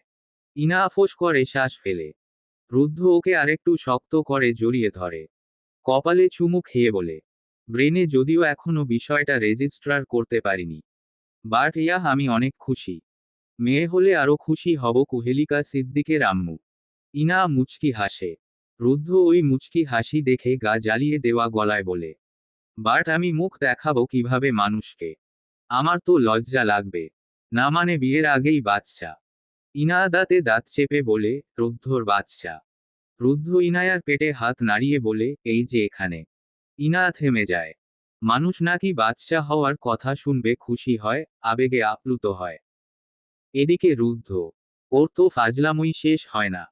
এখনো ফাজলামো করছে। বাচ্চা না হওয়া অব্দি কি ফাজলামোই করবে নাকি? শাফায়েত সিদ্দিক। দিনকাল বেশ খারাপ। আম্মু বিয়ের জন্য খুব প্রেশার দেয়। বিয়ে করার ইচ্ছে আপাতত নেই, কারণ মন মতো মেয়ে পাইনি। কাজেরও ভীষণ চাপ। অসহনীয় চাপ। আজকে আবার অফিসে ইন্টারভিউ দিতে আসবে অনেকে। মন মেজাজ ভালো নেই। কড়া গলায় প্রশ্ন করলেই কুপোকাত হয়ে যাবে। 3 বছরে দেখেছি এমন অনেক পাবলিক। 10টা বাজতেই শুরু হলো ইন্টারভিউর পর্ব। সিরিয়াললি আব্বু, চাচু, এমডি আর আমি বসা। কয়েকজনকে তো এমডি সাফওয়ান সিদ্দিক মুখের উপর না করে দিল। অবশ্য না করে দেওয়ার যুক্তিযুক্ত কারণও ছিল। টানা 2 ঘন্টা ইন্টারভিউ নিয়ে ক্লান্ত হয়ে পড়েছি। চেয়ারে হেলান দিয়ে বললাম, ব্রেক নিলে ভালো হতো না? আব্বুর পিয়ে এসে বলে গেল, আর মাত্র 2 জন আছে। আব্বু ডাকলেন পরের 2 জনকে। আমি বিরক্ত হলাম বেশ। প্রথমজনকে এমডি প্রশ্ন করাকালীন আব্বু ওনার পিয়েকে ডেকে বললেন, কিয়ারা মির্জাকে আসতে বলো। আমি বিরক্ত, প্রচণ্ড বিরক্ত বোধ করলাম। কিয়ারা পেয়ারাকে ডেকে লাভ কি? এখনকার মেয়েটাকে সিলেক্ট করা হবে তা আমি আমার অভিজ্ঞতা থেকে বুঝি। তো 10 জন তো সিলেক্ট করা হয়ে গিয়েছেই, তাহলে লাভ আছে কোনো কিয়ারা পেয়ারাকে ডাক দিয়ে? আবার একজন ক্যান্ডিডেটের কাছ থেকে তো ইন্টারভিউ না নিলেও হয় না। বিরক্ত হয়েই তার ফাইল দেখায় মন দিলাম। ঠোঁটের কাছে আঙুল ঠেকিয়ে কিয়ারা মির্জার সিভি দেখছি। আমাদের কোম্পানির রুলস অনুযায়ী আবার সার্টিফিকেটের ফাইল, এক্সপেরিয়েন্স ইন্টারভিউ শুরু হওয়ার আগেই জমা দিতে হয়। যার ইন্টারভিউ শেষ হয়, তার সার্টিফিকেটের ফাইল তাকে ফেরত দিতে হয়। কিয়ারা পেয়ারা মির্জা জাহাঙ্গীরনগরের ছাত্রী। ওখানেই তো রিজেক্টেড। এখনো বিয়ে হয়নি, তারপর জাহাঙ্গীরনগর। বুঝেছি কি আইটেম। ওইসব জাহাঙ্গীরনগরকে জায়গা দেওয়া হবে না। তবে তার hi fi CGPA. Subject chemistry. Chemistry নিয়ে পড়াশোনা করে এই কোম্পানিতে কি আজব! দেখছি কোনো ওয়ার্কিং এক্সপেরিয়েন্সও নেই। হবে না এর চাকরি। অযথা এখন এসে ঘাবড়াবে, ততলাবে, সময় অপচয় করবে। May I come in sir? সুন্দর, মিষ্টি কণ্ঠস্বর। চোখ তুলে তাকালাম। পেঁয়াজ কালার জামা পরে মেয়েটা কেবিনের ভিতর প্রবেশ করল। আজীবন শুনেছি আগে দর্শনধারী তারপর গুণবিচারী। আমি দর্শন করার আগেই তার গলার স্বর শুনে মুগ্ধ হয়েছি। মেয়েটা বসল ঠিক আমার মুখোমুখি। তীক্ষ্ণ চোখে দেখতে লাগলাম। কণ্ঠস্বরের মতোই মিষ্টি মেয়েটার চেহারা। এমডির প্রশ্নের জবাব খুব গুছিয়েই দিচ্ছে। হার প্রেজেন্টেশন লেভেল, হার টকিং স্টাইল, জাস্ট ওয়াও। মেয়েটার সাথে কয়েক মুহূর্তের জন্য আই কন্ট্যাক্ট হলো। How badly I missed my heartbeat. যার জন্য শাফায়েত সিদ্দিকের হার্টবিট মিস হলো, তাকে শাফায়েত সিদ্দিক এত সহজে ছাড়বে না, কিছুতেই না। And decision made I need her at any cost. I badly need the eye contact again. MD থামতেই আমি প্রশ্ন করলাম। মেয়েটা আমার চোখে চোখ রেখে প্রতিটা প্রশ্নের উত্তর সুন্দরভাবে গুছিয়ে দিচ্ছিল। ওর আগের সবাইকে আমি প্রশ্ন করেছি 3টে করে। ওকে করেছি 6টা। কারণ আমার প্রশ্নের উত্তর দেওয়ার জন্য হলেও আমার চোখের দিকে তাকিয়ে ছিল এবং আমি সেটাই চাচ্ছিলাম। মেয়েটা ফাইল নিয়ে চলে গেল। এমডি চাচুর দিকে তাকিয়ে বলল, তৃতীয় জনকে বাদ দিয়ে ওকে নেওয়া উচিত। মেয়েটা পারবে। আমার দিকে তাকিয়ে জানতে চাইল, তোর কি মনে হয়? চেয়ার থেকে উঠে দাঁড়ালাম। ব্লেজার হাতে তুলে কেবিনের থেকে বেরিয়ে যাওয়ার উদ্দেশ্যে পা বাড়িয়ে শক্ত গলায় স্রেফ বললাম, ওকে আমি আমার ডিপার্টমেন্টে চাই। ব্যাস, হলো তাই। আমার ডিপার্টমেন্টেই ওকে দেওয়া হলো। 1 সপ্তাহ পর মেয়েটা জয়েন করলো। মেয়েটা প্রচণ্ড ছিমছাম। প্রথম 1 সপ্তাহ কাজ বুঝিয়ে দিলাম। সেই সুবাদে প্রতিদিন 2-3 ঘন্টা কেবিনে একসাথে কাজ করতে হতো। অবশ্য আমার প্রিয় থাকতো, তবে আমার চোখ শুধু ওকেই দেখত। তীক্ষ্ণ চোখে দেখতাম, দিনকে দিন মেয়েটাকে যে আমার প্রয়োজন তা আরো গভীরভাবে অনুভব করলাম। মেয়েটা যাওয়ার আগে বললাম, কি যেন নাম আপনার? কি নাম কি জানি না। জানি, just I need her permission to call her by her name. Kiara Mirza. আপনি চাইলে ঈশাও ডাকতে পারেন। সমস্যা নেই। Okay leave. বের হতেই আম্মুকে কল দিলাম। সাফ সাফ জানিয়ে দিয়েছি বিয়ে করলে ওই মেয়েকেই করব। সেদিন অফিস থেকে ফেরার পথে ওকে ফলো করলাম। ওর পিছন পিছন হেঁটে মেট্রো পর্যন্ত গেলাম। মেট্রোতে করে ওর পিছন পিছন ওর বাসা পর্যন্তও গেলাম। অফিসের একটা মেয়ের নামে ফেসবুক আইডি খুলে ওকে ফ্রেন্ড রিকোয়েস্ট পাঠিয়েছি। দ্বিধায় ছিলাম এক্সপেক্ট করবে কিনা। হাহা, একসেপ্ট করতে দেরি, পুরো আইডি ঘেটে ফেলতে দেরি হলো না। রাত জেগে পোস্টে, ছবিতে কে কে রিয়েক্ট দেয়, কে কে কমেন্ট করে সব খুঁটে খুঁটে দেখেছি। কিন্তু সমস্যা বাধে অন্য জায়গায়। বাড়িতে বিয়ের জন্য কেউ রাজি না। আম্মু শুধুতে দ্বিমত করলেও আমার জেদের সাথে পেরে উঠে না। কিন্তু আব্বু মানতে নারাজ। কিছুতেই বিয়ে দিবে না ওখানে। আব্বুর বিজনেস পার্টনারের সাথে বিয়ে দিল, ব্যবসায় লাভ হবে। MI same A product to him. আমি ঈশাকেই বিয়ে করব। বাসায় দারুণ ঝামেলা হতো। অনি ছাড়া কেউই সাপোর্ট করেনি। ঝামেলা দিনকে দিন জিনিস ভাঙাভাঙির পর্যায়ে চলে যায়। আম্মু একদিন আব্বুর হয়ে বোঝাতে কল দেয়, দেখ বাবা, মেয়েটা তো নর্মাল একটা মেয়ে। আমরা এর থেকেও ভালো মেয়ে এনে দিব। তোর আব্বু বলছিল মেয়েটা তেমন সুন্দরও না। একটু ভেবে দেখ। তোর আব্বুর উপর কিভাবে কথা বলি। বিদেশে যেতে চেয়েছি, যেতে দাওনি। এখন বিয়ে করতে চাচ্ছি, তাও দিচ্ছ না। সমস্যা কি তোমাদের? কি চাও? জন্ম দিয়েছ, বাপ মা হয়েছ বলে পুতুল ভেবে নিয়েছ না? আম্মু সিরিয়াসলি বলছি, একটা হেস্তনেস্ত হয়ে যাবে। আমার জেদ সম্পর্কে ধারণা আছে তোমার। একটা ভেজাল হয়ে যাবে আম্মু। সময় আছে, আব্বুকে বোঝাও। নইলে কিন্তু। কেটে দিলাম। আমার ভয় একটাই, মেয়েটার যদি বিয়ে হয়ে যায়, তখন কি করব? মেয়েটা আরেকজনের বউ হবে, আরেকজনের সাথে সংসার করবে, আরেকজনের বাচ্চার মা ভাবলেই তো গায়ে আগুন ধরে যায়। 22 দিন টানা ঝামেলা হয়েছে। আম্মুর সাথে যোগাযোগ বন্ধ না করলে অবশ্য আরো ঝামেলা আরো হতো। ঘটক পাঠানো হলো, ঈশার বাবা আব্বুর সাথে কথা বললেন। মঙ্গলবার ওদের বাসায় যাওয়ার কথা। সোমবার ঈশা ছুটি চাইল। গম্ভীর গলায় বললাম, 1 মাসও হয়নি, এর মধ্যেই ছুটি চাচ্ছেন? দেওয়া সম্ভব নয়। Sir, emergency. ইমার্জেন্সির খবর একদিন আগে পেলে সেটা কিসের ইমার্জেন্সি? ছুটি পাবেন না আপনি। Sir, family problem. গ্রামে যেতে হবে। খুব সিরিয়াস ইস্যু স্যার। প্রবলেম হয়ে যাবে না থাকলে। ব্রুকুচকে তাকিয়ে রইলাম। মেয়ে কি ছেলের বায়োডাটা দেখেনি? দেখে থাকলে অর্ণগোল মিথ্যা বলে যাচ্ছে কেন? তাও ছুটি দিলাম। ছুটি তো দিতেই হতো। আমিও দেখব ফ্যামিলি প্রবলেমটা কি। আর কেনই বা মিথ্যা বলল? জীবনের শ্রেষ্ঠ মজা পেয়েছি ঈশাকে বড় বড় চোখ করে আমার দিকে তাকিয়ে থাকতে দেখে। পৈশাচিক আনন্দ যাকে বলে। মেয়েটাকে ফ্যামিলি প্রবলেমের মিথ্যা বলার জন্য চেপে ধরলে ঠিকঠাক উত্তর দিতে পারছিল না। ওটায়ও মজা পেয়েছি। ভাগ্যিস ওর আব্বু ছেলের বায়োডাটা হারিয়ে ফেলেছিল। বৃহস্পতিবার রাতে ওর এক কাজিন প্রাঙ্ক কল দিয়ে উল্টোপাল্টা কথা বলায় ওকে ছেড়েছি ইচ্ছা মতো। পরে আফসোস হচ্ছিল, ধুর, বিয়ের আগে ওভাবে না বকলেও হতো। সারা রাত কাজ করলাম। পরদিন আমাদের আদ্য হলো। ওর মন খারাপ ছিল। হয়তো বকা দেওয়ায় বা হয়তো বিয়ের কারণে। কবুল বলার পর আমার চাপ কমে গিয়েছিল। মেয়েটা অন্য কারো হয়ে যাবে, আমি ওকে হারিয়ে ফেলবো সেই ভয় আর তাড়া করল না।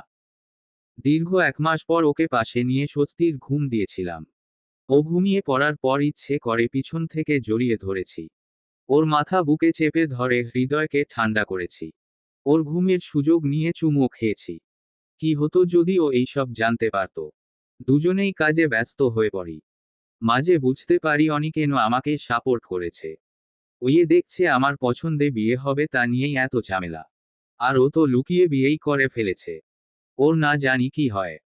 তাই আমাকে তেল দিতে এই কাজ করেছে। আগদের 1 সপ্তাহ পর শপিং করে ওকে ফ্ল্যাটে আনি।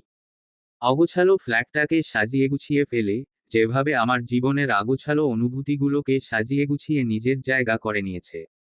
আমরা কাছাকাছি এলাম। ঈশা আমার কানে কানে বলল, তুমি খুব ভালো। মোটেই না। আমার ছলাকলা বুঝতে পারলে মেয়েটা তখনই আমাকে ভালো বলতো না। তবে মেয়েটা খুব ভালো। ঈশা বুকে মাথা রেখে বলে, তোমার বুকে মাথা রাখলে এত শান্তি। নাকি প্রথম দেখে এমন মনে হচ্ছে? প্রথম। মোটেই না। আদ্য যেদিন হলো সেদিন রাতেই তো রেখেছিলাম ওর মাথা বুকে লুকিয়ে। আমি হাসি কেবল। মেয়ে এখনো বুঝনি কার সাথে ঘর বাঁধছ। সময় যত গড়াচ্ছে আমরা একে অপরকে চিনতে শুরু করলাম, জানতে শুরু করলাম, বুঝতে শুরু করলাম। দেখলাম আমাদের দাম্পত্যটা সিনেমার মতো নয়। নায়ক নায়িকার মতো তোই নয়। গোলাপের মতো নয়, বরং গোলাপের কাঁটার মতো। আমাদের অনেক সমস্যা বের হতে শুরু করলো। আমি হুটহাট রাগ দেখিয়ে ফেলি, হুটহাট চেঁচাচ্ছি। ঈশা নীরবে রাগ করে সরে আসে, অভিমান করে কথা বলে না। আমার তখন খারাপ লাগে। আমি ছুটে গিয়ে গালে দুটো চুমু খেয়ে, জড়িয়ে ধরে, নিজের ভুল স্বীকার করে রাগ ভাঙাই। ঈশাও মাঝে মাঝে অদ্ভুত অদ্ভুত জিনিস নিয়ে অশান্তি করে। আমি কেবল শীতল চোখে তাকাই। ও আমায় জড়িয়ে ধরে সরি বলে, আমি মেনে যাই। আবারও একে অপরের কাছে নিজেদের সমর্পণ করি। ঈশা, আমি এভাবেই খুশি। ও সত্যিই খুব সাধারণ। ওর মাথায় হাত বুলিয়ে দিলে, কপালে দীর্ঘ সময় নিয়ে চুমু খেলে ও সবচেয়ে বেশি খুশি হয়। দামি দামি উপহার, দামি শাড়ি দিলে ওর রাগ ভাঙে না। ওর কপালে আমার ঠোঁটের স্পর্শ, ওর মাথায় আমার হাতের পরশের চাইতে দামি নাকি কিছু নেই। ওকে খুশি করতে বেশি কিছু লাগেই না। উল্টো ওর আমাকে সামলাতে বর্ষর ঝামেলায় পড়তে হয়। লক্ষ্য করেছি প্রতিবার ঝগড়ার পরে আমাদের মাঝে দূরত্ব বাড়ে না, বরং বাড়ে ভালোবাসা, একে অপরকে অনুভব করার ক্ষমতা। তাই তো ইচ্ছে করে ঝগড়া বাঁধাই। এমনও অনেকবার হয়েছে ঈশা এতটাই অভিমান করেছে যে বাপের বাড়ি চলে গিয়েছে। আমার সাথে আর সংসার করবে না, আরেকটা বিয়ে করবে, আমার সাথে যোগাযোগ করবে না আরও কত কি। হাসি শুধু আমি। থ্রেড দিয়েও 2 দিন পর কল দিয়ে কেঁদে কেটে একাকার করে ফেলে। আমি খেতে পারছি কিনা, আমার ঘুমাতে সমস্যা হচ্ছে কিনা, আমি সুস্থ আছি কিনা। মানুষ বলে ঈশা অনেক শক্ত, ম্যাচিউর। আদতেও তা নয়। ও একটা স্বৈরাচর স্বামীভক্ত বোকা মেয়ে। ও ওর স্বামীকে আড়ালে আবডালে ওর উপর ছুরি ঘোরানোর জন্য লাই দেয়।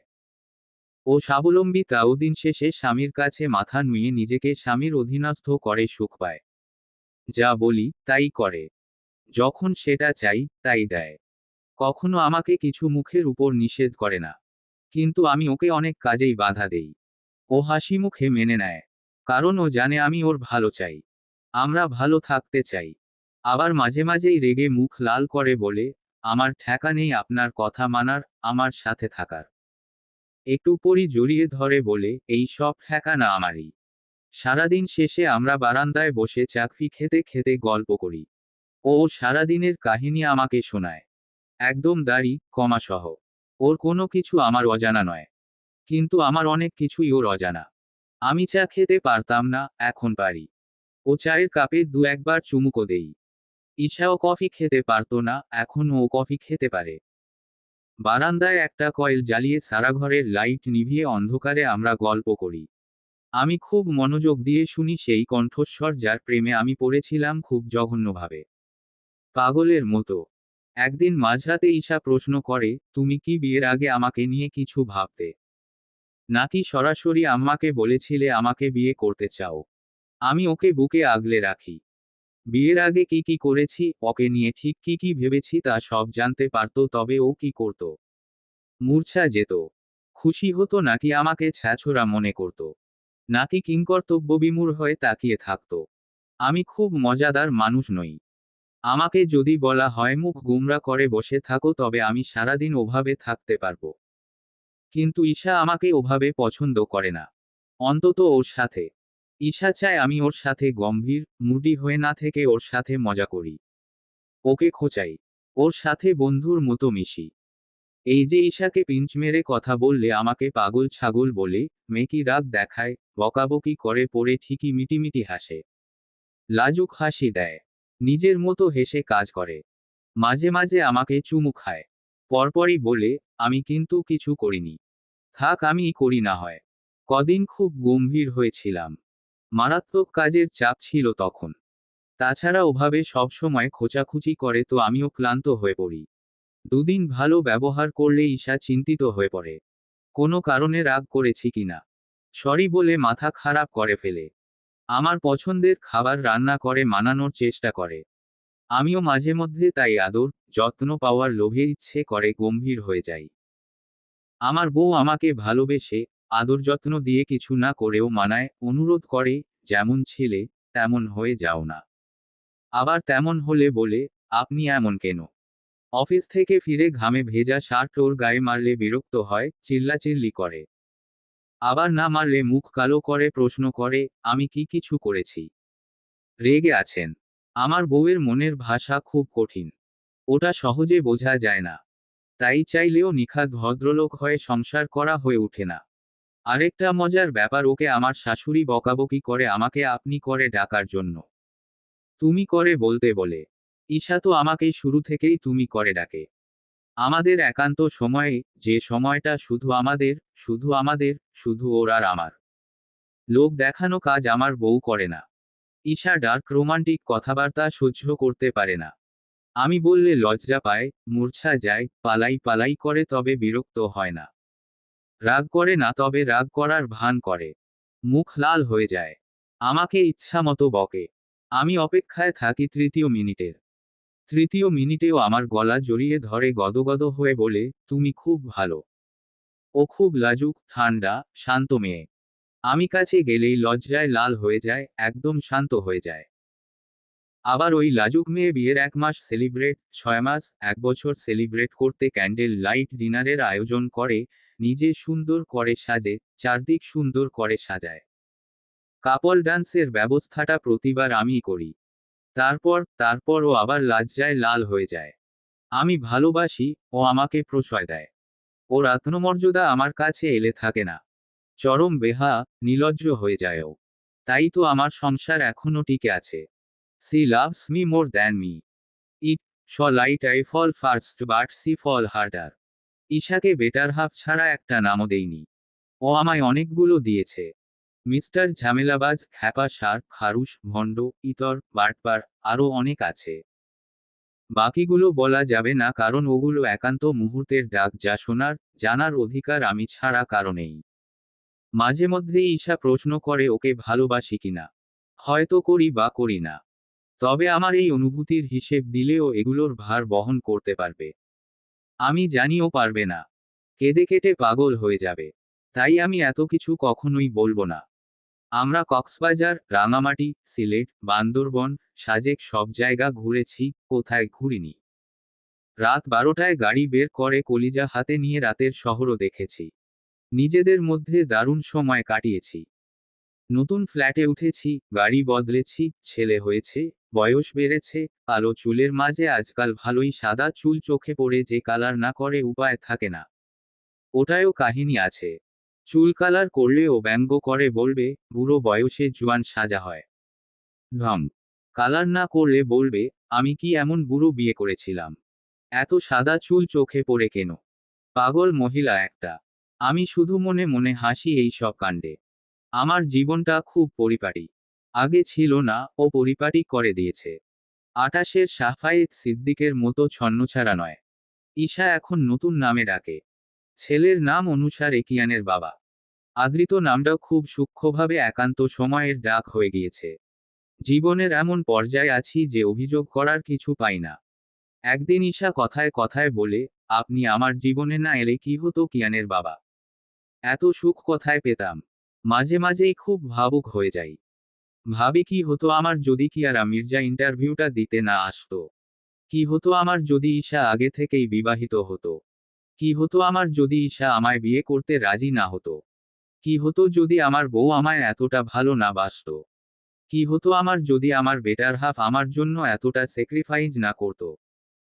কি হতো আমার যদি আমার পূর্ণিমা আমার নেগেটিভ দিকগুলো দেখে আমাকে মাঝখানে ফেলে চলে যেত?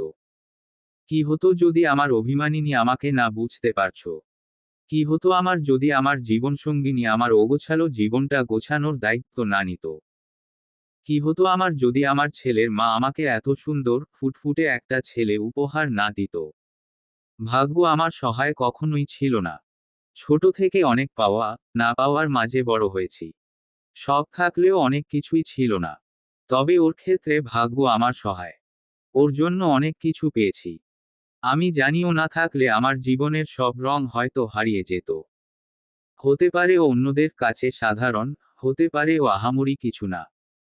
তবে ও আমার। আমার জন্য ও অনেক কিছু। আমি না থাকলে ওর জীবন হয়তো, হতে পারে আরো সুন্দর হতো। কিন্তু আমার। ও আছে বলেই আমার জীবন এখনো নানান রঙে রঙিন। সমাপ্ত। গল্প, রঙা। অন্তিম পর্ব। লেখনীতে, সমৃদ্ধি রিধি।